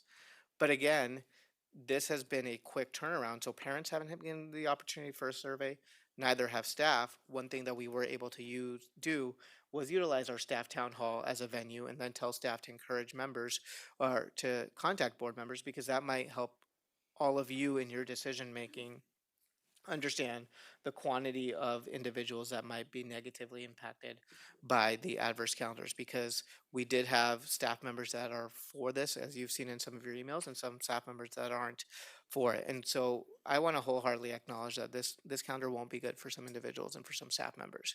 But what it does do is it provides an opportunity to front load professional development, which we think that can help with the need for doing professional development throughout the year for the district. So that's more, helps alleviate the sub situation in that sense. This year we've had multiple professional development opportunities that were scheduled, and we sent teachers back because we had so many unfilled positions that day for substitutes. What we do feel like it does is that it provides more breaks throughout the year for both staff and students, because they're just non-school days.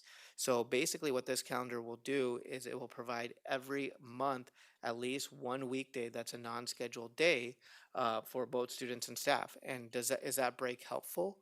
I don't know. I know that right now, because of COVID, we're all struggling. So again, we're trying to be responsive to those articles that I just shared with you about teachers feeling burnt out, but this calendar is not just for teachers, it's for all of our staff. The other piece is Will there be some opportunities down the road? If we have more days off within the school year, to give some breaks, does that give an opportunity for some people to reset, right? For the best example I can give you right now is that teachers aren't the only employee group that's short-staffed.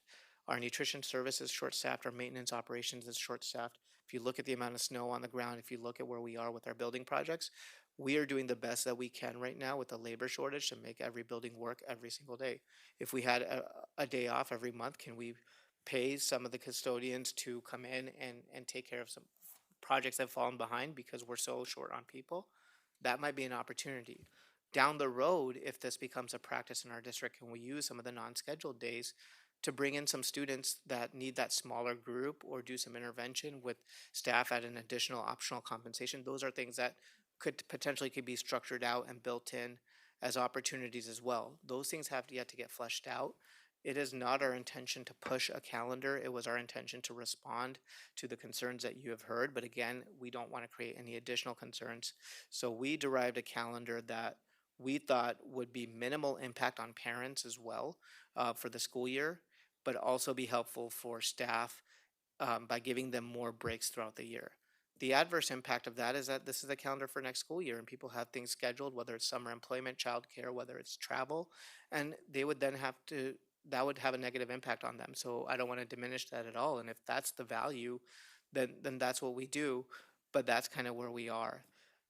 The last thing I'll say before I hand it over to Dr. Gross is that, and maybe he'll be able to talk about this a little bit as well, is that in some of the emails that you've received, you've been asked to give an opportunity where we can still front load the professional development for staff, but then not have as many breaks in the middle of in the actual calendar. So what that does is teachers don't have to come back early. You still get the 5 days of PD at the start of the school year, which still helps with some of that sub piece. You don't get the breaks as much throughout the year, but then you end.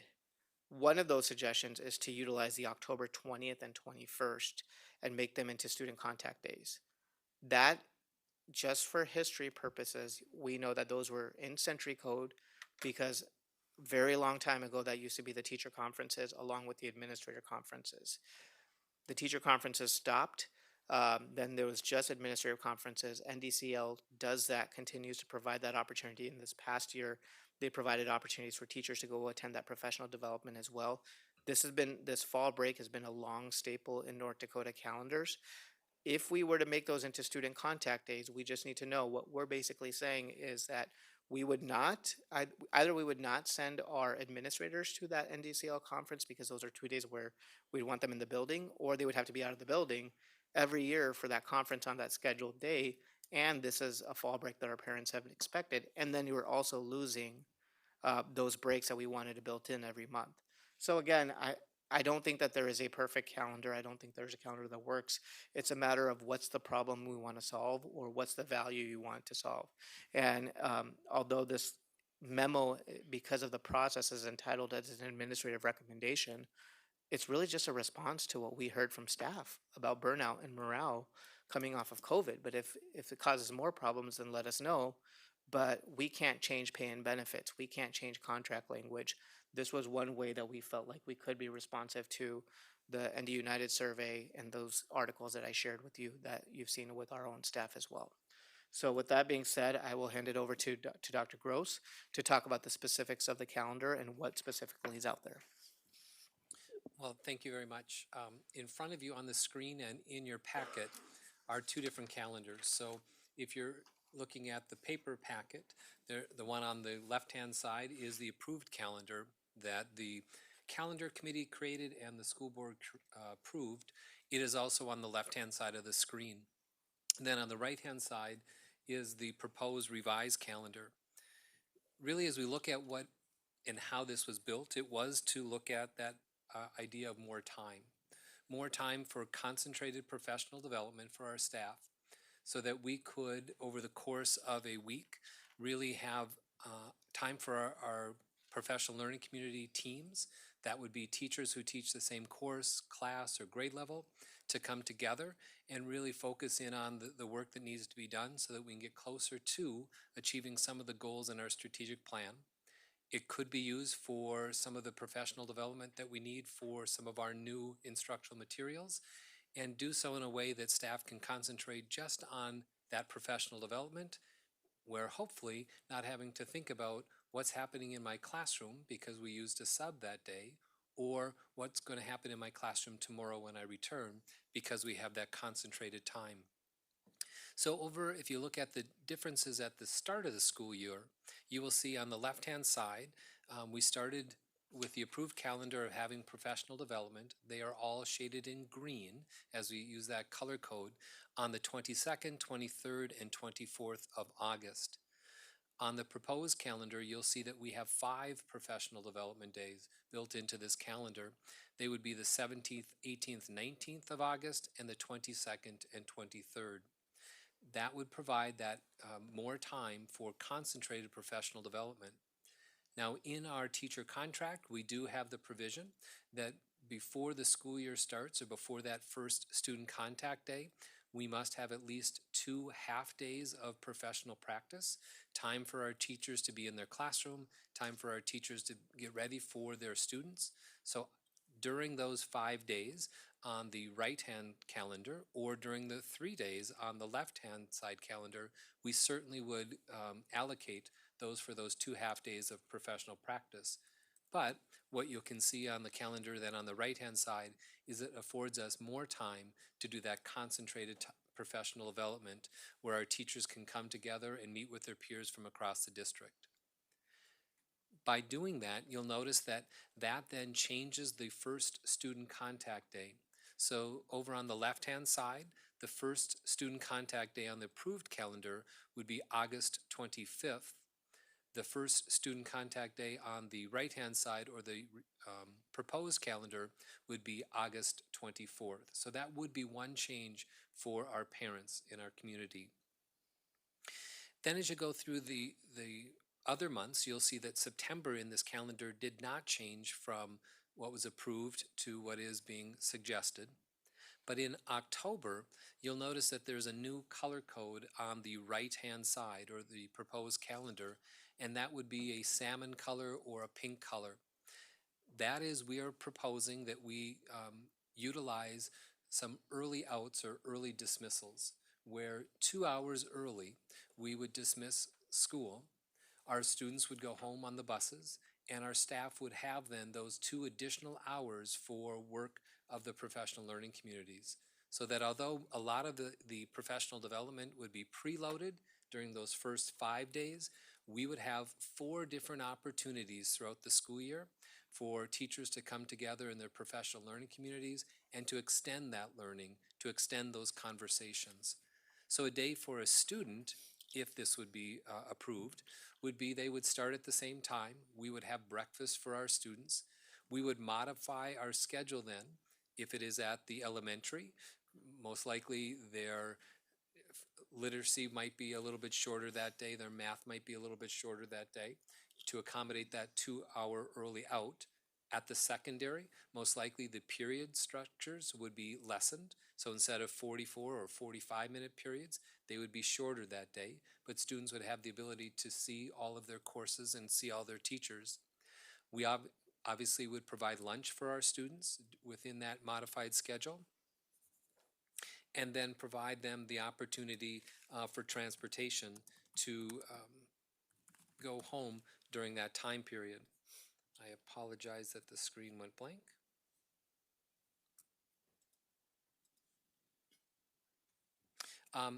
If you continue through the document as I get the technology back up and running, then what you will notice is as you look in the month of November, the main difference would be that instead of the day before the Thanksgiving holiday being a professional development day, we would move that day to the beginning of the school year, and then that day would become a non-contact day, meaning that all of our staff and all of our students would have a longer Thanksgiving break, more time to do that celebration. Then as we continue down both of those 2 documents, on the left-hand side would be what is approved for the winter vacation or holiday. On the right-hand side, you'll see it's just slightly modified, that we would suggest one more early out on December 22nd. So as students would be excused for those 2 hours early, our staff would have the ability to work together in their professional learning communities before that break. I would like to stop and say why, and maybe answer the question, why would we put some of these early outs right next to a holiday or a weekend? Well, a few years ago when we did the State of the School address, we did ask our community, would you support the idea of early outs for extended professional development for our staff? And what we got back in feedback was yes, if you connect them to an extended break or a weekend. That way, we listened to and built into this proposed calendar what we heard through that State of the School feedback sessions that we had with our community. Then as you continue on both sides of the calendar, the month of January really does not change. And the reason for that is in our contract, we do have, there's a provision that states that we need to have at least a half a day of professional practice in between the changeover from semester 1 to semester 2. So that would be that January 16th date on both of the two calendars. And if you look carefully, you'll notice that the blue change color or shades slightly as we now begin in January on the 17th. A darker shade is the first semester, a lighter is the second semester. Also in the contract, it does say that we need to have a half day of professional practice before the grading period in the spring. Although that's not the ideal time, it would meet that provision of that contract. Then if we go into February, you'll notice that the professional development day that is on the left-hand calendar, which would have been February 20th, that's one of those professional development days that would be moved to the beginning of the school year. So on the right-hand side or the proposed calendar, it is changed to a non-contact day, extending that opportunity both for our families and for our staff, providing more time for some of those breaks. March, on both sides, the left and the right, remain the same. The calendar committee suggested, and it was approved, that we have a week-long spring break, and that would happen the 13th through the 17th of March. As we get into April, you'll see that there are two differences there. That on the 6th of April on the right-hand side, or the proposed calendar, that would be another of the early out opportunities for our staff. Those 2 hours of additional professional development, 2 hours of professional learning community time. And then you'll notice that the 21st of April is a non-contact day. That day happens to be the last day of Ramadan, and for many of the members of our community, that would be an important date for us to look to not have school as we move forward. Then if you look at both sides of the calendar into May, they remain the same. The yellow on either of the calendars are our storm days that we have built into the calendar. And according to EL 14, we must have those 2 days built in because it states that we must first make up the first 2 storm days, and then the superintendent has discretion after that. Those 2 dates on April 10th and May 26th afford us the opportunity to say what would be those storm days that we would use to make up those first 2 days. And then finally, you'll notice that on both calendars in June, they end on the same student contact day, which would be June 1st, and they end with a professional development day, because one more provision of the teacher contract says that we have to have at least a half day of professional practice after the last student contact day. So as we look at how we need to build the calendar, both the approved calendar and the one is on the right-hand side, the draft calendar, meet the provisions. The one on the right, though, does build in more time for concentrated professional development at the beginning of the school year. It does provide those early outs for more professional development or more time for our staff to work. And it does provide longer opportunities for both our students and our staff to have extended breaks throughout the school year. So as we look at why we are making some of the suggestions, that's where those would come from. And I think that both of these calendars would meet that provision. One last thing I'd like to draw your attention to, and then I will stop talking, is on the calendar on the right, or the draft calendar. You'll notice that there is a new color that typically isn't shared on a district calendar, and that's that very light yellow. They would be in August on the 15th and the 16th, and they would be in June on the 5th, 6th, and 7th. One thing that we have the ability to do with some of our ESSER dollars is provide some additional opportunities for our staff to get professional development at a different rate of pay. Dr. Gandhi mentioned earlier the All for One initiative that we have, which allow us to earn or qualify for an extended endorsement, either special education or English learning. The days in June, the 5th, 6th, and 7th, are another component of that, which is to provide our staff some solid professional development around Tier 1 instruction, what we want for all of our students, but also what it is in the areas of special ed and EL. So those dates would be optional, but we wanted to mark them on the calendar. And then lastly, in August on the 15th and 16th, this year we used some of our ESSER dollars to allow some of our elementary staff to come in early, assess their students in the areas of literacy and mathematics, and then be able to have some of that information to begin the school year with some of their small group reading, small group mathematics. Those would be optional days, would not be required of staff, but another option that they could use. And they fit into the calendar on that 15th and 16th of August and in June. Thank you. Going to Robin. I'm not going to start with a motion because I would ask the board, if a motion is not made, then there would not be a we would not be changing the calendar, the proposed calendar. So that's an option. I would say thank you for trying to accommodate the several concerns that we are hearing, not just locally, but nationally. And you're kind of in a situation where you're darned if you do and you're darned if you don't. Outside of that, the extra optional days really wouldn't need to be on a board-approved calendar, but thank you for bringing those up. That's all I have. Brian? As a member of the calendar committee for a couple, 3 years now, appreciate the administration, your guys' work done with the staff and trying to figure something out. You know, we approved a calendar, or we gave you a calendar as a board, and you approved it. We liked it. This proposed calendar, I can tell you, is being talked about right now in the 23-24 school year.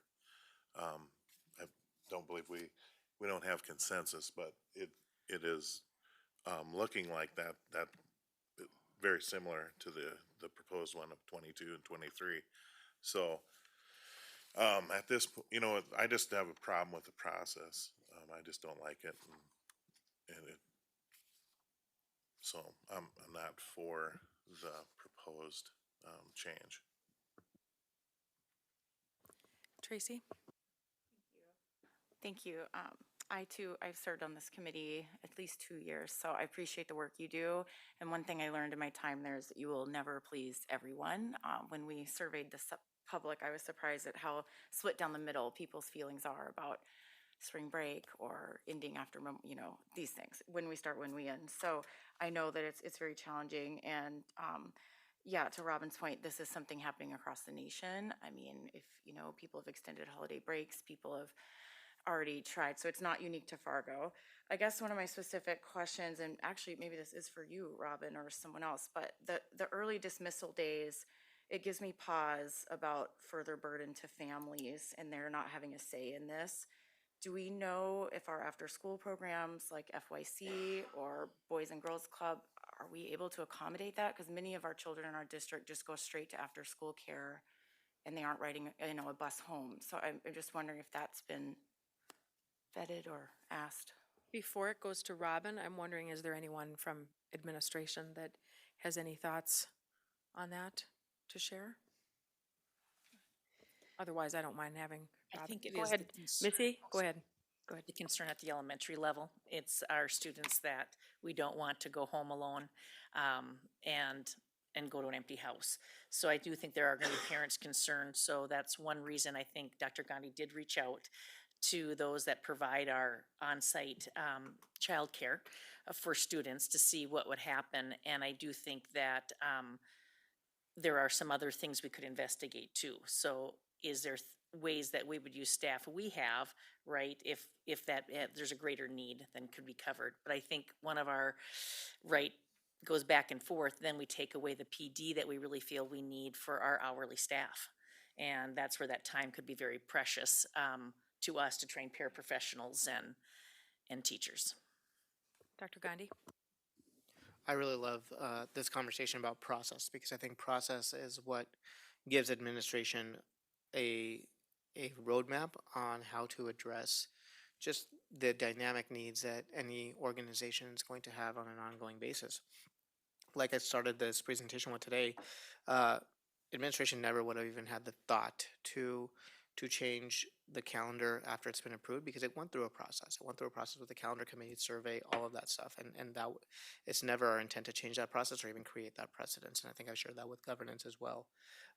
We've also created processes for staff to share their feedback with us, whether it's through employee town halls, whether it's through their direct supervisors and so forth. But then we also have, I mean, there's things that are in our control, there's things that aren't.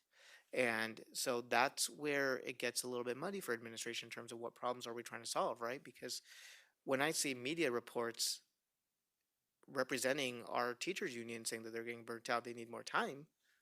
Okay, am I supposed to respond to that, or am I supposed to respond to what we're hearing from principals or town halls? So then we did try to respond to that, and then we're saying, okay, well, that's not the response that we want either. So this calendar was developed, or even this, the only time that we would ever recommend changing a process that we feel like has been comprehensive of all of our stakeholders is because we're trying to help. And if it doesn't do that, then that's not what we want to do. And I think hopefully I communicated that at the town hall yesterday as well. So it's just really interesting because as an administrator, my job and its function is to carry out the values and what administer the decisions of the board is and the vision based on the processes that have been established. And it's a challenge because sometimes we get mixed messages. We know that not all of our employees think the same way or have the same interests. So do we respond to what we're seeing in the paper, including today and then multiple times, and then what you're hearing at the board meetings about how staff are feeling, even though Doug's data might have showed something otherwise when we talk about why are staff leaving and what the culture actually is in the district?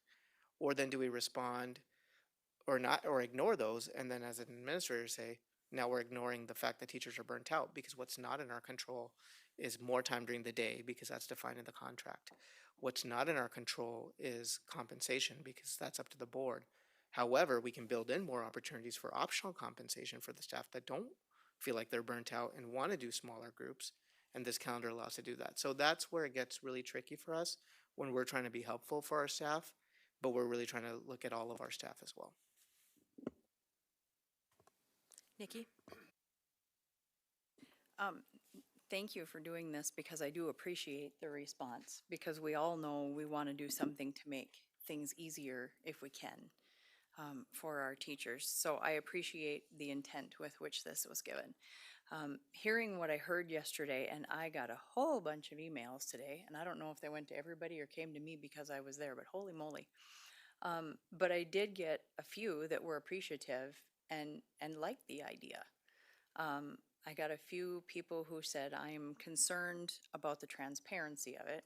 I am not concerned about the transparency, but I think it's a perception situation where something came up and we took action and brought it to our board fairly quickly.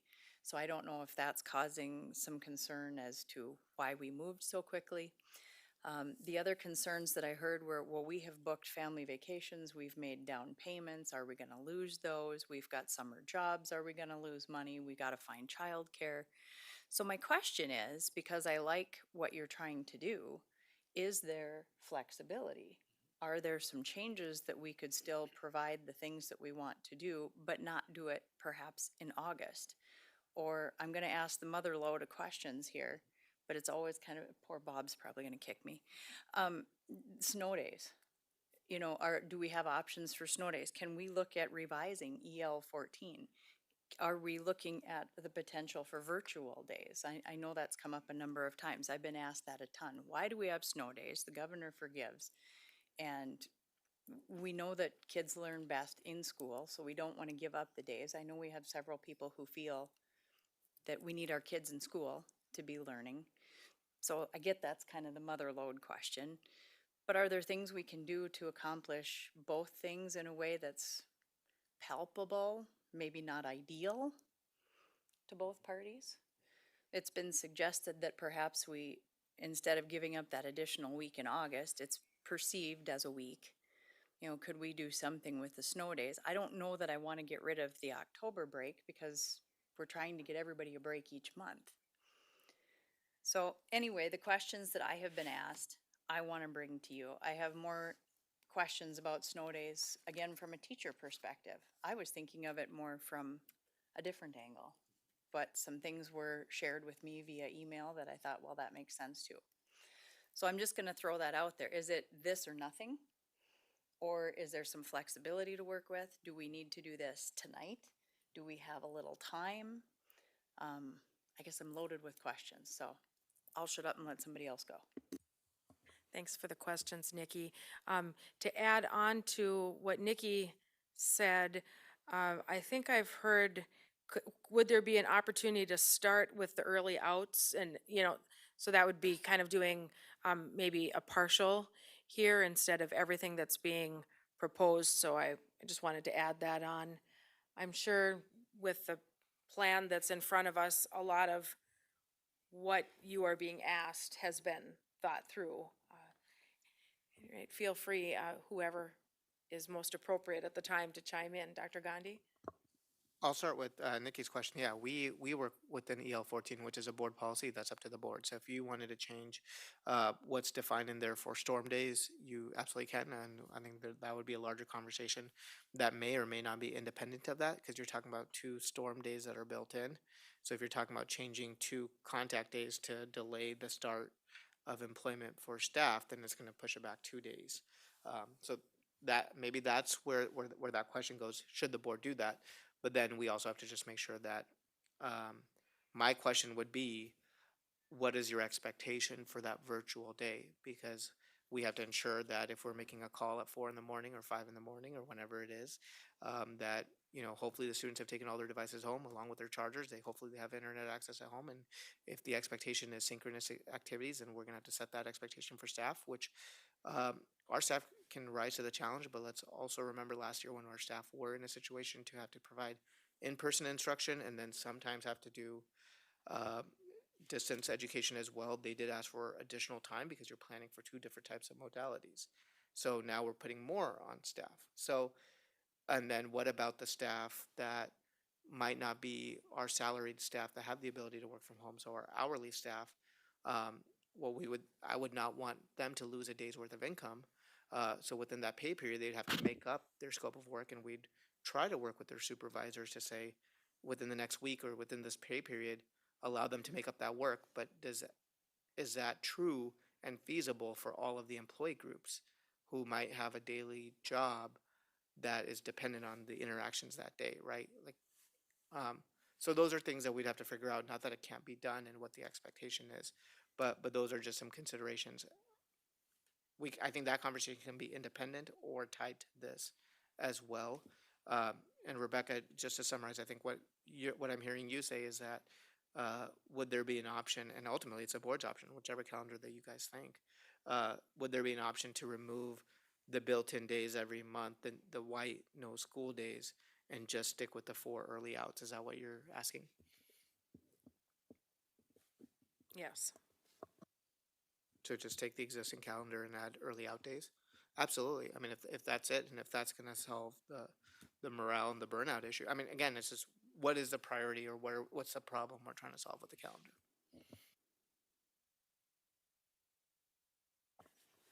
Go ahead, David. I think Tracy probably said it best when she said it's virtually impossible to build a calendar that's going to satisfy everybody. I think that was the reason why we set up the committee structure, so we can garner advice and recommendations from administrators, from teachers, from parents. And they eventually, through very, very diligent labor, come up with a calendar which is accepted and approved by us. I find it difficult now to look at a calendar that has been put together strictly by a handful of administrators. And I understand completely why they did it. The teacher burnout is not only a local issue, it's talked about nationwide. It's very real. And yet it disturbs me when I hear President Bellegarde stand up and say that the FEA isn't totally in favor of this, and they made some suggestions which were totally ignored. The burnout issue is affecting the teachers. They are the ones that we should be listening to. If they have suggestions about how this can be handled, they certainly should not be ignored. And I guess my final statement is, seeing an August 15th, the only word that comes to mind for me is ridiculous. Start having teachers pulled from their summer activities, whether it's jobs or just recreating in the middle of August. It's ridiculous. I'm glad it's not a motion, because I could not support it. Dr. Gandhi, go ahead. David, I understand your comments, and like I said, we don't have a problem with not changing it. I think then administration just needs to know, because I don't think I'm out of line, and if I am, I apologize. I mean no disrespect to this, but as an employer, I know that I can't expect every employee to have the same opinions and the same decisions, and I don't know if President Bellegarde expects that of FEA as well. So I do think that there's going to be varying levels. You have emails in your own inbox from staff that are FEA members and non-members that said some that are proponents of the calendars and some that are against it. But if we're only making decisions on that, then that I would look for that direction from the board, because that's disregarding many staff members that may or may not be represented by the FEA. And that's the unfortunate piece here, right? Where we are trying to solve something that was documented by multiple FEA reports at our school board meetings, by ND United survey. I could show you exactly where the recommendations came from the staff. We're trying to be helpful, and it feels like this is being portrayed as something administration is trying to do.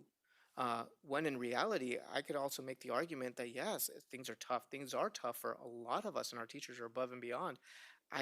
It's hard to quantify if time is going to solve the issue or not. But if not this, then what? Then are we just saying, let's dissolve the calendar committee and have FEA develop the calendar, and that's going to be the calendar for everyone else? I mean, how do we address that? And that's where it's a struggle for us. Robin? So we've talked a lot. There's not a motion on the floor. I don't see, I'm not recognizing that there's consensus to move forward with the proposal. I would caution us from condemning anyone in this process, because I think everybody did this with the best interests and everybody's interests at heart. So I want to caution us there. I also want to correct something you said, David. The proposed start date's August 17th, and that would have added 3 days to the beginning of the school year. And I'm sure you're looking at that optional day. But with that, Rebecca, I would recommend to the governance committee to add an agenda item to analyze EL 14, the calendar process. Because there are some changes based upon legislatively, it shifted from required days to hours, and therefore, thus, they were no longer really required to put snow days in the calendar, but we adopted that as a committee because we valued the in-person time. So I think this is so much more than can happen at this conversation tonight, and I would be more than happy if we could just move on and not have a motion on the floor. And we're in the process of building the agenda for the February Governance Committee meeting. So this could be added there. I would be fine with that. I think that, so my thought is we have a process that works well through the calendar committee.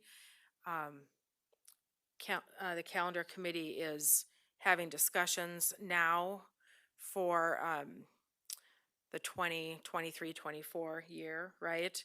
And some of what we're seeing in front of us, Brian, you did mention, is being considered for that year. So the calendar committee will be able to take the information that we have shared here tonight, looking also at information that is shared certainly nationwide and here locally through media and feedback. And I would hope that that process would be the most thorough one. I think that what we're trying to do is address some really complicated issues in the district with staffing and with being overworked, and that's really tough. And I really commend everyone that's been involved in this. I do think that it's with the best interests. Maybe we're just not there yet. That doesn't mean that that we need to wait until the next calendar year to address some of what we're hearing. So just let's keep that in mind. I would challenge us. I know that we are. I just don't want us to think, well, we need to wait until the next calendar year before we, make any adjustments to try to hopefully help the situation. David? I feel a need to respond to a couple of statements that were made. First of all, I never said that FEA should be writing the calendar. I think that I was pretty clear in saying that that's why we developed a calendar committee that contains many different groups of people. Secondly, when I stated August 15th, I'm looking directly at the sheets in front of me where on the left side it says that staff development will begin on the 22nd, and on the right it says staff development will begin on the 15th. I think that's, fairly obvious. I think it's a little different, just that the 15th and the 16th for the proposal that's in front of us are down as staff day optionals. Jim, did you have a comment? Yeah, a couple. First of all, I haven't had the time in the last 2 days to read any emails, so I have not seen any of the feedback from the town hall. But certainly we'll take the time to do that now that I'm back in town.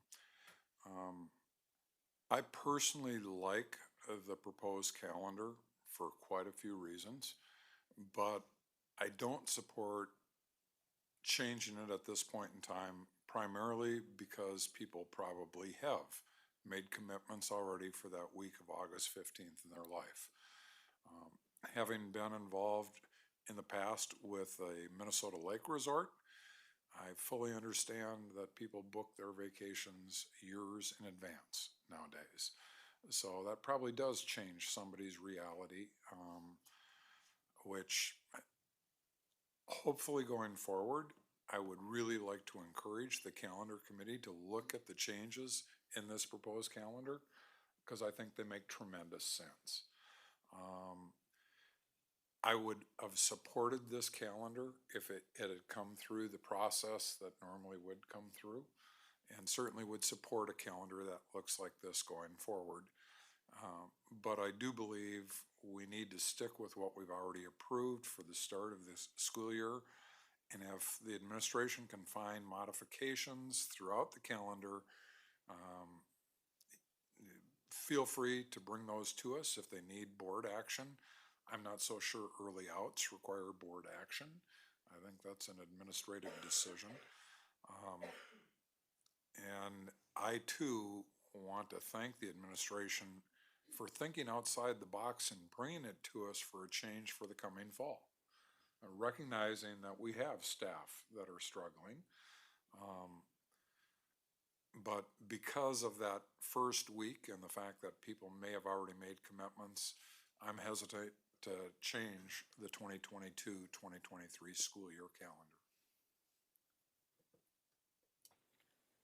Tracy? Yeah, thank you. I just want to add that, serving on that committee, my concern is some of the voices that aren't I just want time for other people to have input other than administration and teachers at the town hall. A vital membership on that committee is actually students. So I'd be interested to hear what the students think about this. Another piece that's there is coaches and the activities director. I mean, this might affect after-school practices and activity. There's many, not to mention our families. So I actually do think early outs are a big piece of this, and there's a lot more people we have not asked their feeling about this and the disruption it could cause.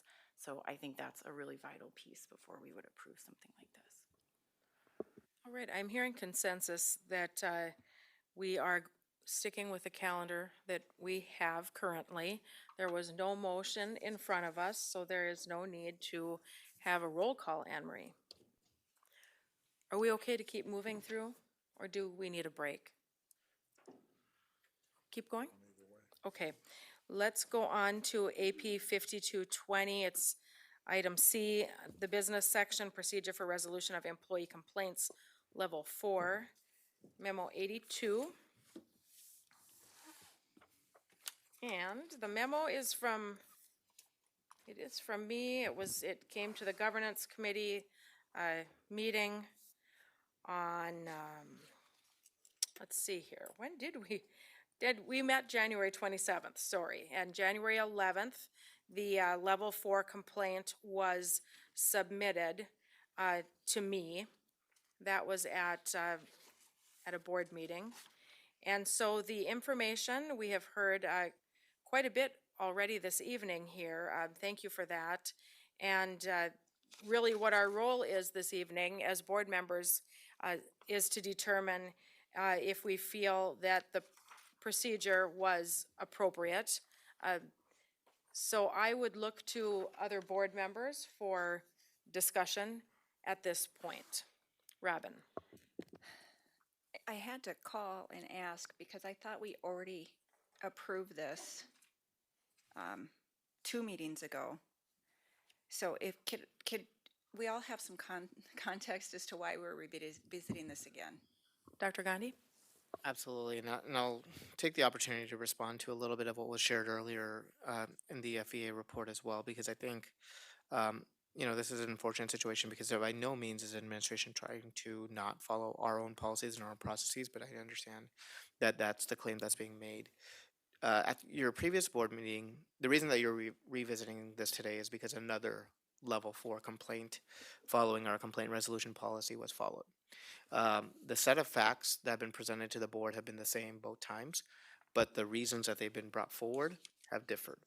So at your last board meeting, you were to look at the process because there was a claim that administration did not follow the proper process when within 2 different complaint resolutions were utilized and we merged them into one investigation using the more comprehensive investigation. So your determination at that point was whether that was appropriate or not. The claim in front of you that's been filed today is actually about the merit of the investigation itself.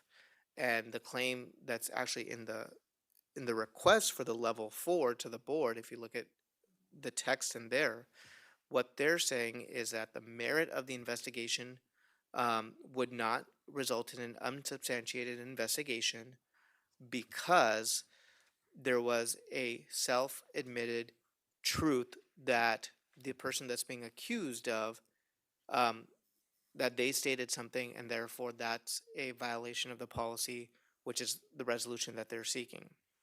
What my response said is that when you take an investigation and you take a look at the set of facts that are at play, you really have to take a look at the set of facts that are at play in regards to the complaint at hand. In this situation, what happened is there was something that the person that's mentioned in the investigation stated. They self-admitted that they made this statement to their supervisor. It was addressed, then the investigation came. So for an individual to then say, okay, I want to take this one set of facts that's already been addressed by the supervisor and taken care of, put it into an investigation with several other claims that can't be unsubstantiated, what you're asking, and I'm using that set of facts that did happen to substantiate an investigation, would mean that we have to say that because one thing was admitted, everything else is true. And then secondly, double jeopardy exists for that staff member because it's already been addressed. So the question that was asked earlier by FEA was, my response stated that it had been addressed appropriately, and how is that appropriate? The response to that is, and that's something that I do feel like I should defend. So when I looked at the set of facts and what was stated, and it was self-reported to the supervisor and how the supervisor addressed it, it was addressed through, okay, an admission of guilt and redirection and admission that it won't happen again. And that was how I said, okay, that was appropriate with standard practice. How do we know what that standard practice is? I actually went to HR and said, do we have any similar circumstances in which it wasn't addressed in a verbal manner by the supervisor? Because I think what I understand the claim to be is they wanted a written reprimand. We have not used those same set of facts or similar facts between two interactions with employees in a moment of where someone says something to be and written that employee up for when they immediately responded to their supervisor and said, I did this, I shouldn't have said this. And the statement is a statement that's in there. So it's not something that, you know, if you want to look up a write-up for cursing or other things, that would not be an applicable standard. When we look at a similar set of facts, I actually asked HR, do we know of any other documentation that would have been a more severe consequence that we've utilized, and it wasn't.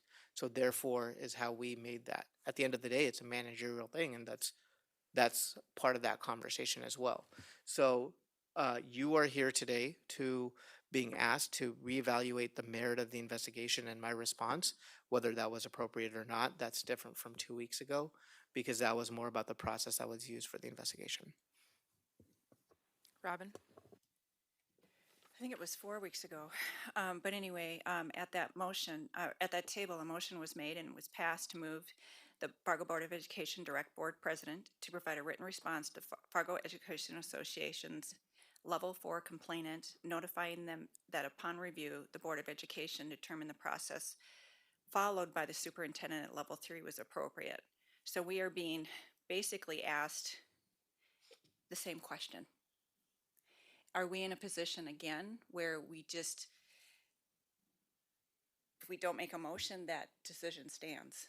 Because this new, every time we have new information, are we going to revisit this? That's what I'm a little confused about. I believe this is something that we are going to need to act on. Tara, do you have anything to share? Yeah, the policy in front of you would require you to make a motion whether or not to agree with Dr. Gandhi's findings or to overrule him. But I do agree with your concerns, and I think one of the things that we'll eventually have to discuss is when the same set of facts continue to be brought forward with a new complaint about the process, at what point has the policy essentially been exhausted? Because this is a little bit different, and now we're saying, okay, well, the investigation, here are our specific concerns with the investigation. I think at this point in time, I would urge you to make your decision about how you feel Dr. Gandhi handled that situation. But depending on what the next complaint is, if there is one, we may have to determine whether or not this is the same complaint over and over. Thank you. Any other items? We will need a motion in order to take action. A question that I had, I guess either way, is in regard to the suggestion for a new investigation performed from an outside source. Where would that outside source come from? And is that something, is it unusual that a recommendation would be for an outside source? I just don't know. Jim? I would say it's certainly unusual, because at least in my tenure, we've not crossed that bridge before.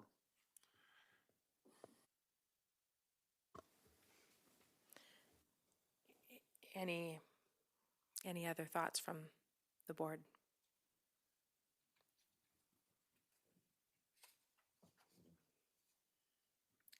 I hesitate to make a motion myself. Jim? I'll make a motion. that we direct the board president to provide a written response to the Fargo Education Association Level 4 complaint, notifying them that upon review, the Fargo Board of Education determined the process followed by the superintendent at Level 3 was appropriate. Is there a second? Second by Nikki. Okay, Jim, go ahead. Well, I tend to think we're really just redoing exactly what we did here a couple weeks ago, but which is unfortunate. But I do believe the administration followed the process correctly. Hence the reason I made the motion the first time and the reason I'm making the motion again. Any other discussion? David? I can't support this motion, and it's not so much that I don't find Dr. Gandhi's recommendation appropriate. It's the fact that after the allegation made by the complainant, I'm not convinced of the thoroughness of the investigation that was conducted by HR. And I don't know that Dr. Gandhi may have been given all the appropriate information to make his decision. So for that reason, I can't support this motion. Other feedback from board members? Seth? I just can't help shaking the feeling that we're doing this a second time. So obviously this teacher doesn't feel like justice has been served. And I can't help thinking of what does that look like? And are we gonna keep getting the same thing brought to our table if that teacher doesn't feel like the situation was resolved? And I would agree that when you stated that, you know, the person who's accused, you know, admitted the guilt, went through their supervisor, you deem that to be appropriate. I think that's appropriate too, but I feel like there's somewhere down the line someone's failing that teacher because they still feel the same way. So I wonder how, and I don't know if that has really anything to do with this motion, but what was the result of that, you know, person being accused, admitting the guilt, and then having it dealt with their supervisor? What was the result there? Like, is a question I have. And because like I said, since we're doing this again, I don't feel like this teacher feels like justice has been served. And I don't want to dig, I guess, a little deeper or have that question answered for me of what does that look like, or how do we accomplish that? And obviously the board's not going to accomplish that, but that's a function of administration. Dr. Gandhi? That question goes both ways. And I shared at the last board meeting that just because this involves two staff members and it really, in my opinion, is an administrative function regarding personnel, I will not speak as much as I can at the board level because this is a public meeting and this has gone to that issue. But you're also, and I don't mean this in any way to diminish at all, but there is one side of information that's been shared with you. I have to trust that the investigation was comprehensive, and I made that clear in my response. So I would just say, what is the resolution that you're looking for? We know that there is one party to this resolution that has brought to level 4 twice, and so the outcome is not the outcome that they were seeking. But if that's the standard versus the standard of what we've outlined in the investigation, then direct us to use that as a standard of stop the level 4 complaints. But we investigated based on what the claim was and looking at the full set of facts. So I have to defend all staff and the processes that we have in place unless I could see that a process has been violated based on the claim that's made. I wasn't able to do that in this situation. I will tell you that the other staff member that is part of the complaint has also asked, do I need to come to the board and speak? And I said, this is not a hearing for you. This is a determination to determine whether I followed the right process or not. This is board action on the one employee that you have. So it's on me. So anything that you want to do, direct it towards me and then ask me to do something with how we handle our investigations. But what you have in front of you is the information that's been shared with you. That doesn't mean that, or everything relevant to this case, but I don't know if we're in any position to litigate an investigation unless we're gonna sit here and redo the whole investigation, get both sides of it. Feedback from other board members? Tara, did you have your hand up? Yeah, the only thing that I would add is that in the resolution process, HR and the administrator in charge of the situation did recommend things to move this process forward. So it wasn't just a point where we said, hey, nothing happened here. There's no process to move forward. There's nothing that we're going to try to do to rectify the situation. The kind of concern I have from a legal perspective is saying, hey, you made a wrong determination. Now go back and we're going to choose what the union believes is the most appropriate situation. Because here, what happened was there were two sets of facts, right? And did this situation involve employees whose feelings were hurt and everything else? Absolutely. But the problem is even if this case would have been substantiated, the outcome that administration would have come to as far as the disciplinary action, if it were consistent with past practice, would not be what the union is seeking.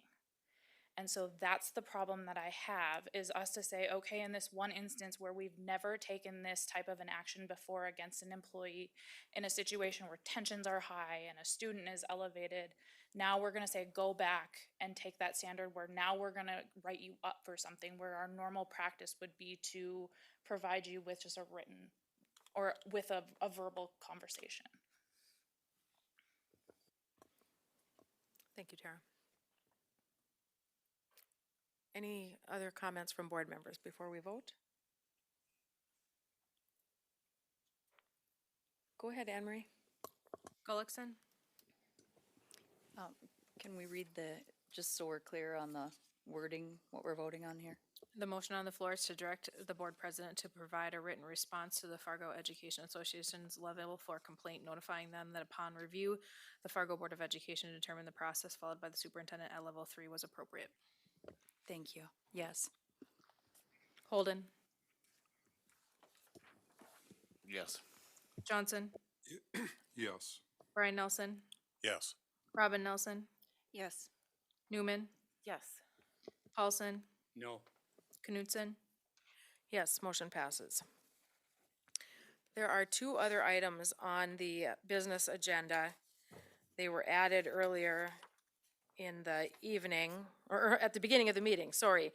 I believe, so we have a Pledge of Allegiance, I have that as item D, and then another one that is, I believe, substitute pay would be the next item. These were requests by David. I'd like to turn item D, Pledge of Allegiance, over to David. And if you would please start with a motion so that we can move forward. Thank you. Thank you. I emailed the motion to Anne Marie to make sure that I had it correct. Anne Marie, would you mind reading the motion that I sent to you? Do you have it in front of you, David? Because I'd prefer that you read it. The motion was to, at the beginning of every regularly scheduled board meeting, the following a call to order, the Pledge of Allegiance be led by the president. And how did I finish it? I didn't write it down. What you sent to me was to begin each regularly scheduled meeting of the Fargo Board of Education with a Pledge of Allegiance led by the president immediately following the call to order. Yes. Okay, there's been a motion made. Is there a second? Is there a second to the motion? Is there a second to the motion? Okay. The motion fails.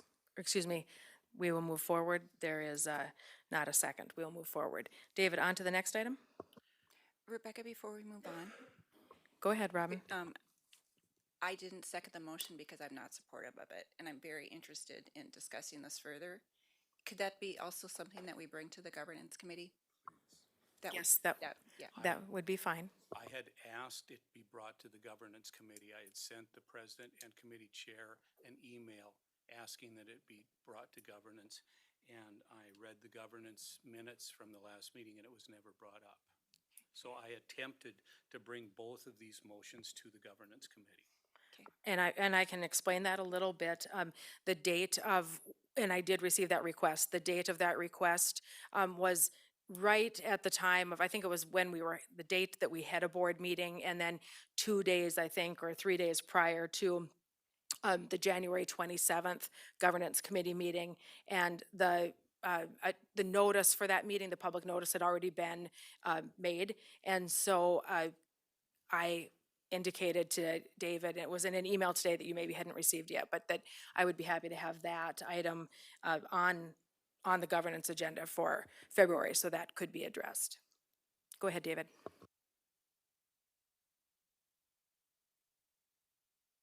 Item E.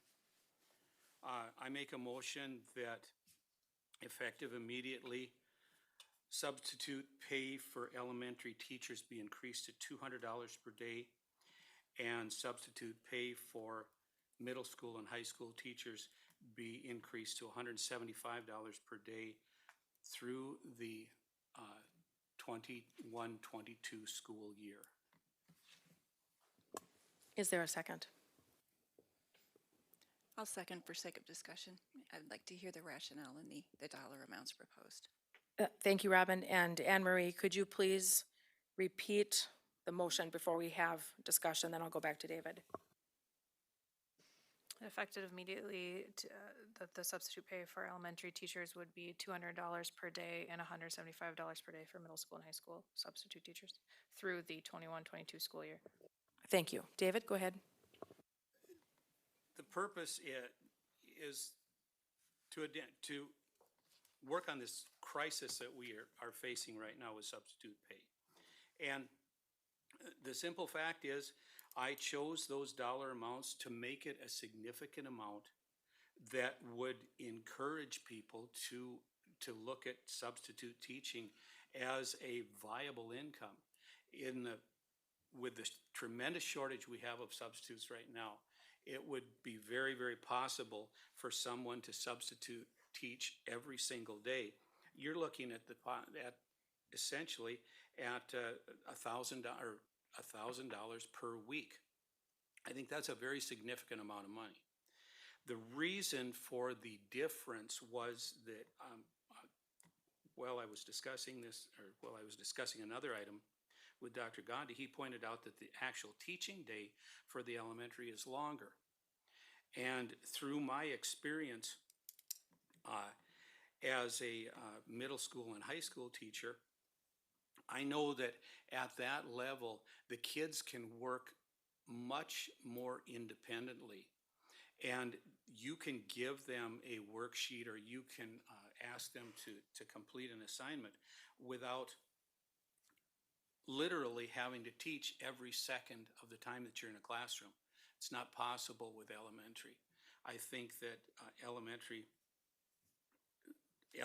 teachers in a substitute situation probably work hard enough to deserve a larger income or a larger salary from it.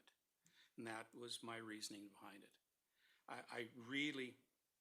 I don't know if this is going to be a solution. I don't know if simply throwing more money at a problem will solve that problem. And that's why I put it simply through the end of the year. I know that we have ESSER funding available. We should have funding to cover this, since it is a one-time expense. I want to try something, because we've got to do something. We've got to do something to try and attract more substitute teachers. We have a tremendous number of retired teachers in this area, both from West Fargo and Moorhead. And maybe $200, looking at the possibility of getting $200 a day, would incentivize them to come out and teach for us because we need them desperately. We're asking our current teachers to take every single period they have off, time that should be spent preparing for their teaching assignment. We're asking them to go into somebody else's classroom and cover simply because we don't have the bodies. We're asking our administration has volunteered to step up and take on substitute teaching. We simply have to try every single approach there is to attempt to get more substitute teachers. And I think this could turn out to, hey, if it doesn't work, it didn't really cost us that much. Brian? Well, again, it should go through the governance and it should go through administration, the business manager, to find out how much is this gonna cost? How's it gonna affect our budget? I think we're all pretty much on board here that we agree with you, David, that if we can get, if it'll put more people in the classroom to help alleviate the sub thing, I don't think anybody's gonna have a problem with it if it fits our budget and it helps kids, so.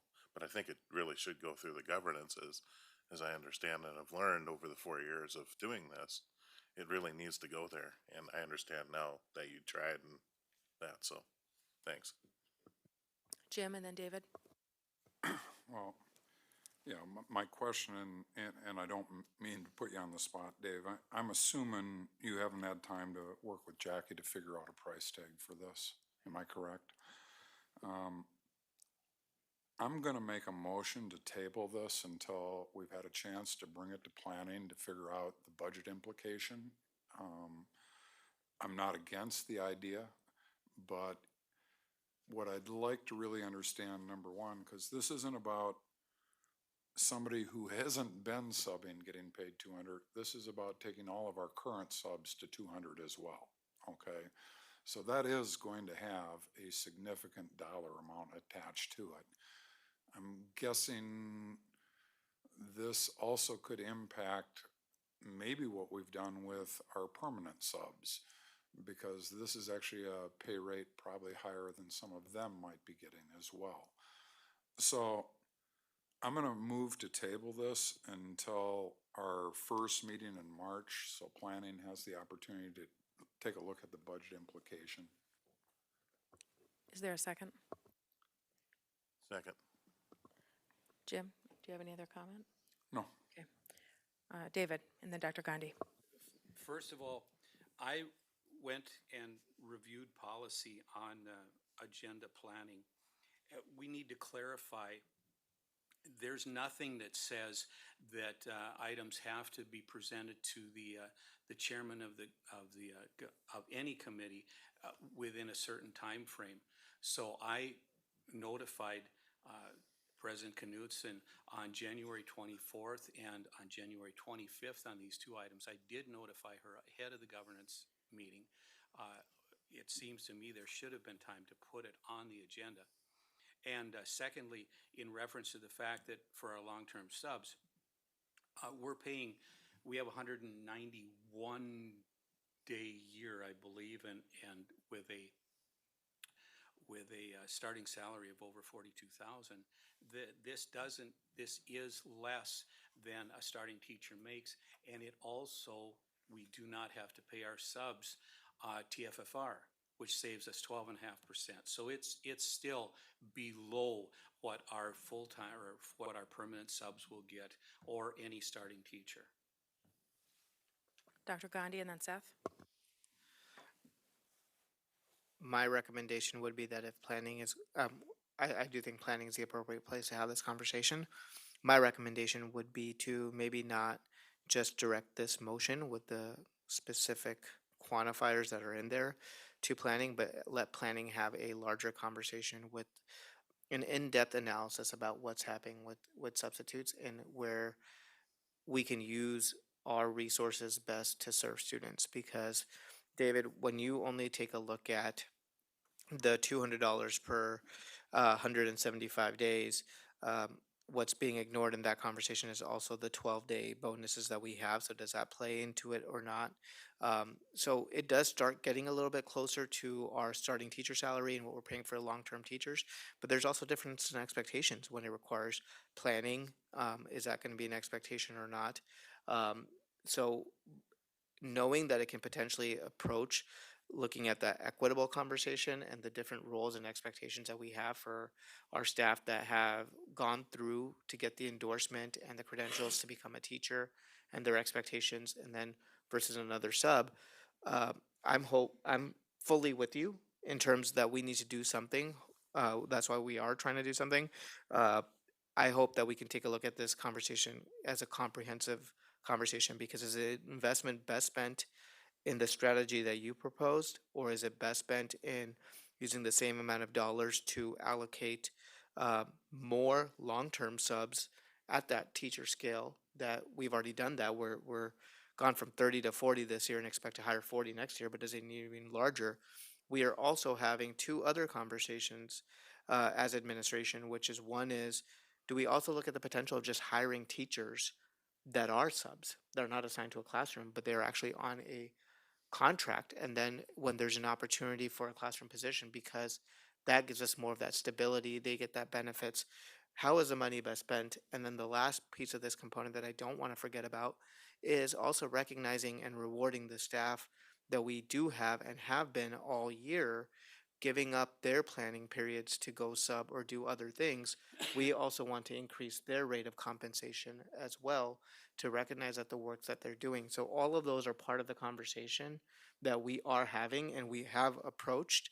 It is a comprehensive conversation, so I would really want planning to take a look at the pot of dollars we have and where is that best spent, just to make sure that we are not inadvertently discounting any other staff member or employee group.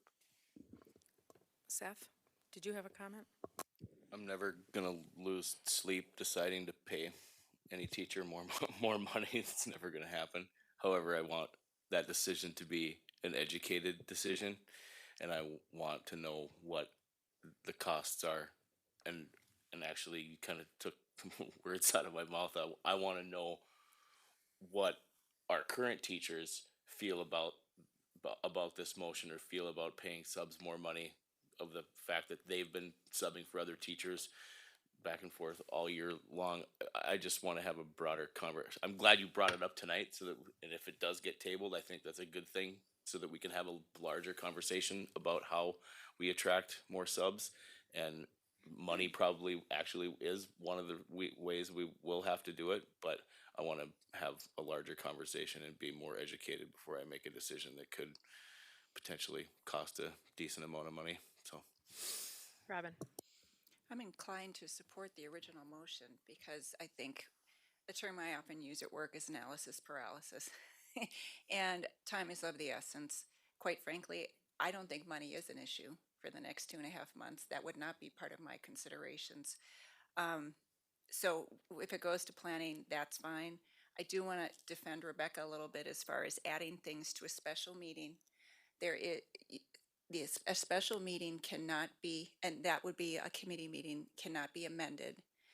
And that is within 48 hours. Is that how that works? Or what is the notice? There's no time limit on public notice of meetings, but the agenda, are sent out as ahead of the meeting, so. So could an agenda be changed after it's sent out? Yes, it could be reissued. Got it. Thank you. And it's not that that has never happened. I did want to indicate, and I apologize if I misunderstood, David, what you sent to me. I was reading the message that you sent on January 25th about the topic of substitute pay this way. And again, I might have misunderstood what you said. I was thinking that you were planning to add or make a request to add that topic to the January 25th regular agenda. And so I was prepared, when I called for approval of the agenda, that item may have been added. And since it wasn't added, then I put it on my notes to put to the February Governance Committee meeting. So I might have misunderstood you, and if I did, I apologize. I just wanted to explain what my thought process was. Any other comments? Doug, you had your hand up. Yeah, just to kind of piggyback a little bit. So our daily rate, BA3, that's where our long-term subs that sign an agreement start at. So that's about $228.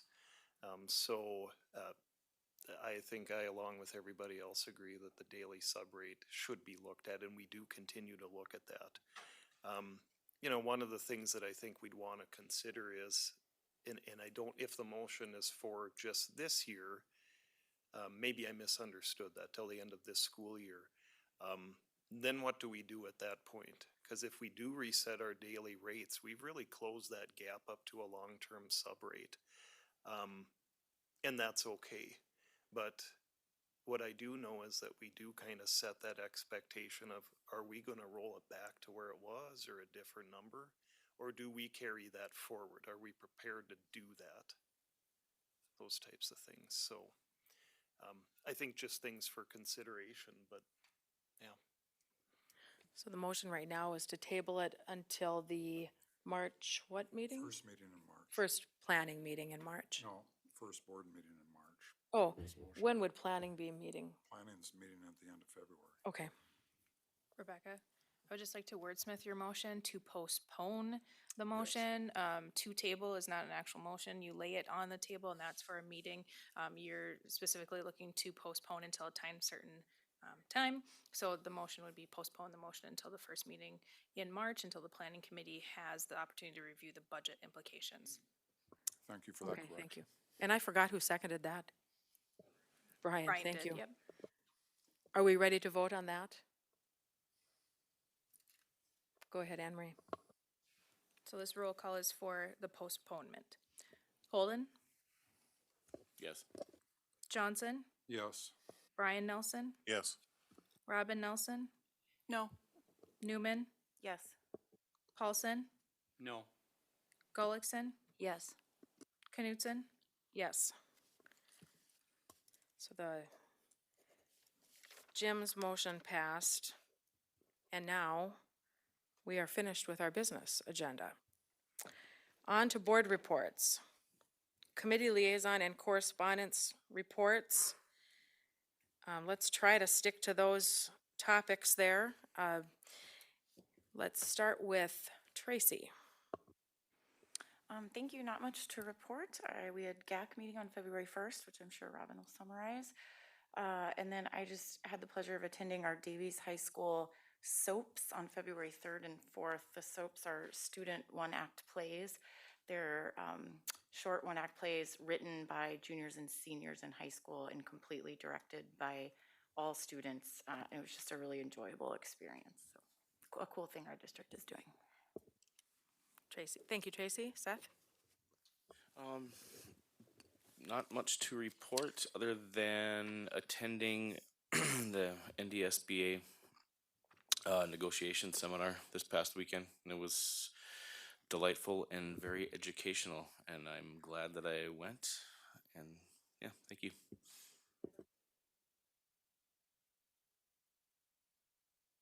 I have odd tastes. Thank you, Seth. David? I'd like to bring you all up to date on the leave bank committee that I serve on. And Doug, I probably need your help on this.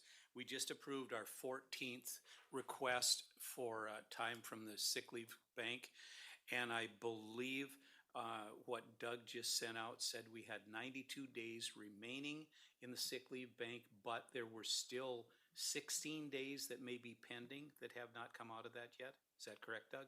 Correct, yep. They haven't been fully approved those 16 days yet. I think that's more days than or more requests than we generally get in a full year. So I don't know what the status of the leave bank will be by the end of the year. Thank you. Thank you, David. Jim? Nothing to report. Go ahead, Robin. Government Affairs Committee met, as Tracy mentioned. We talked about some federal bills we really don't have a lot of impact on.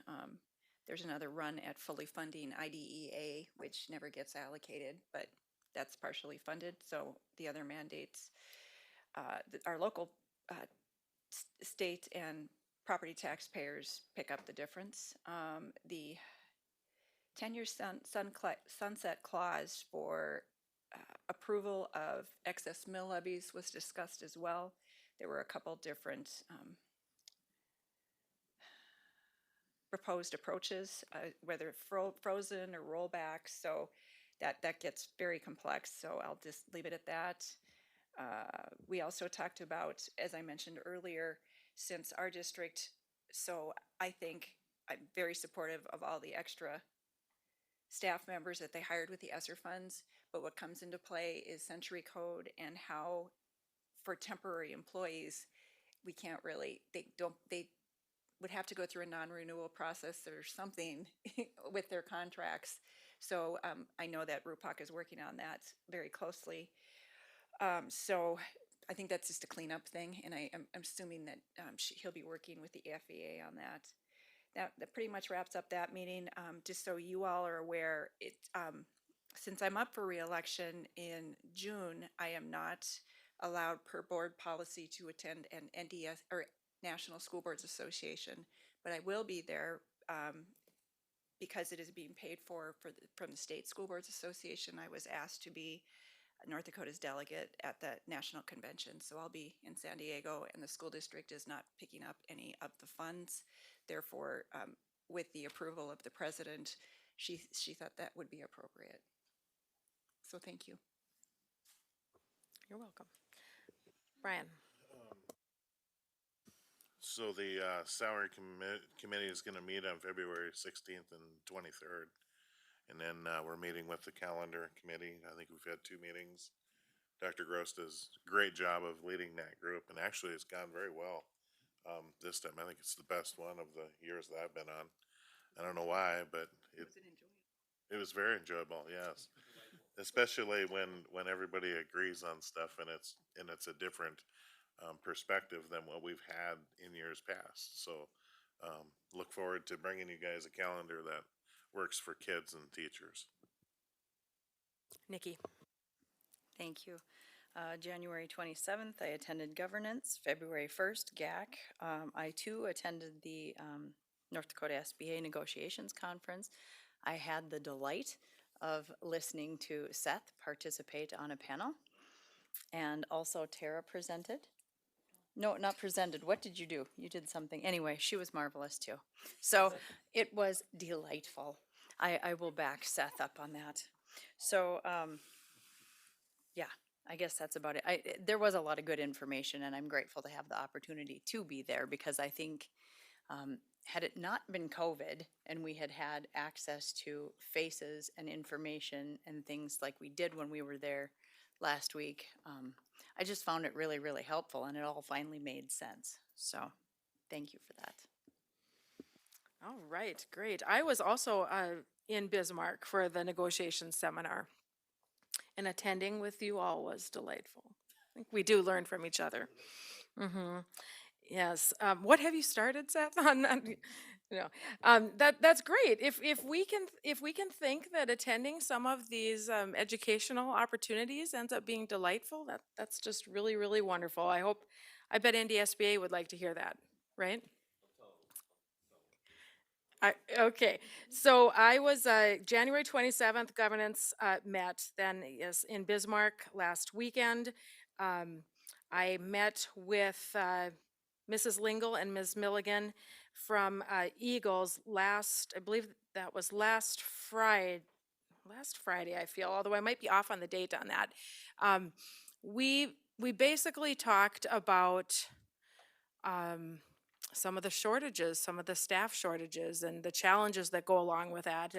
And I did, in visiting with both of them, start out the conversation by saying, what are you kind of looking, I'm summarizing this obviously, but what are you looking for, my takeaway?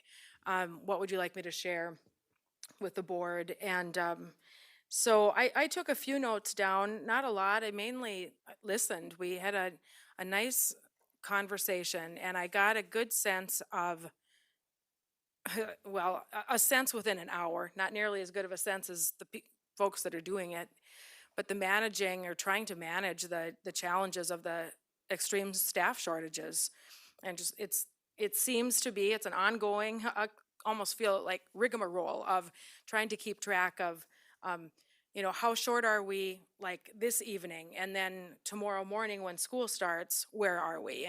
And how is that all managed? And just kind of getting a glimpse of what goes on within one of our schools. And it's hats off to everyone that is just giving of their time, and it's it's too much, really, I suppose, for anyone to really handle, you know, because it's just the pressures are high. That doesn't mean that the work can't be done. I'm just trying to acknowledge the essence that was in the room when we were talking, and the importance of the dialogue, and the importance that we continue to move forward and try to do whatever we can to address the situation, knowing we can't make people, at least to the ready to, you know, staff our buildings as quickly as we need. So the challenge is in front of us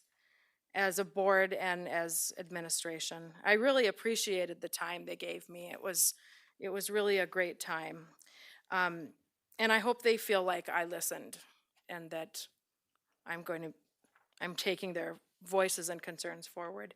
And Kim Belgard and I met February 1st, so we discussed what was going to be shared this evening on the recess commission report, and just a little bit of an update on the salary commission, and covered a variety of other topics too, including partly what we were discussing with the proposed changes to the calendar. So that is my report.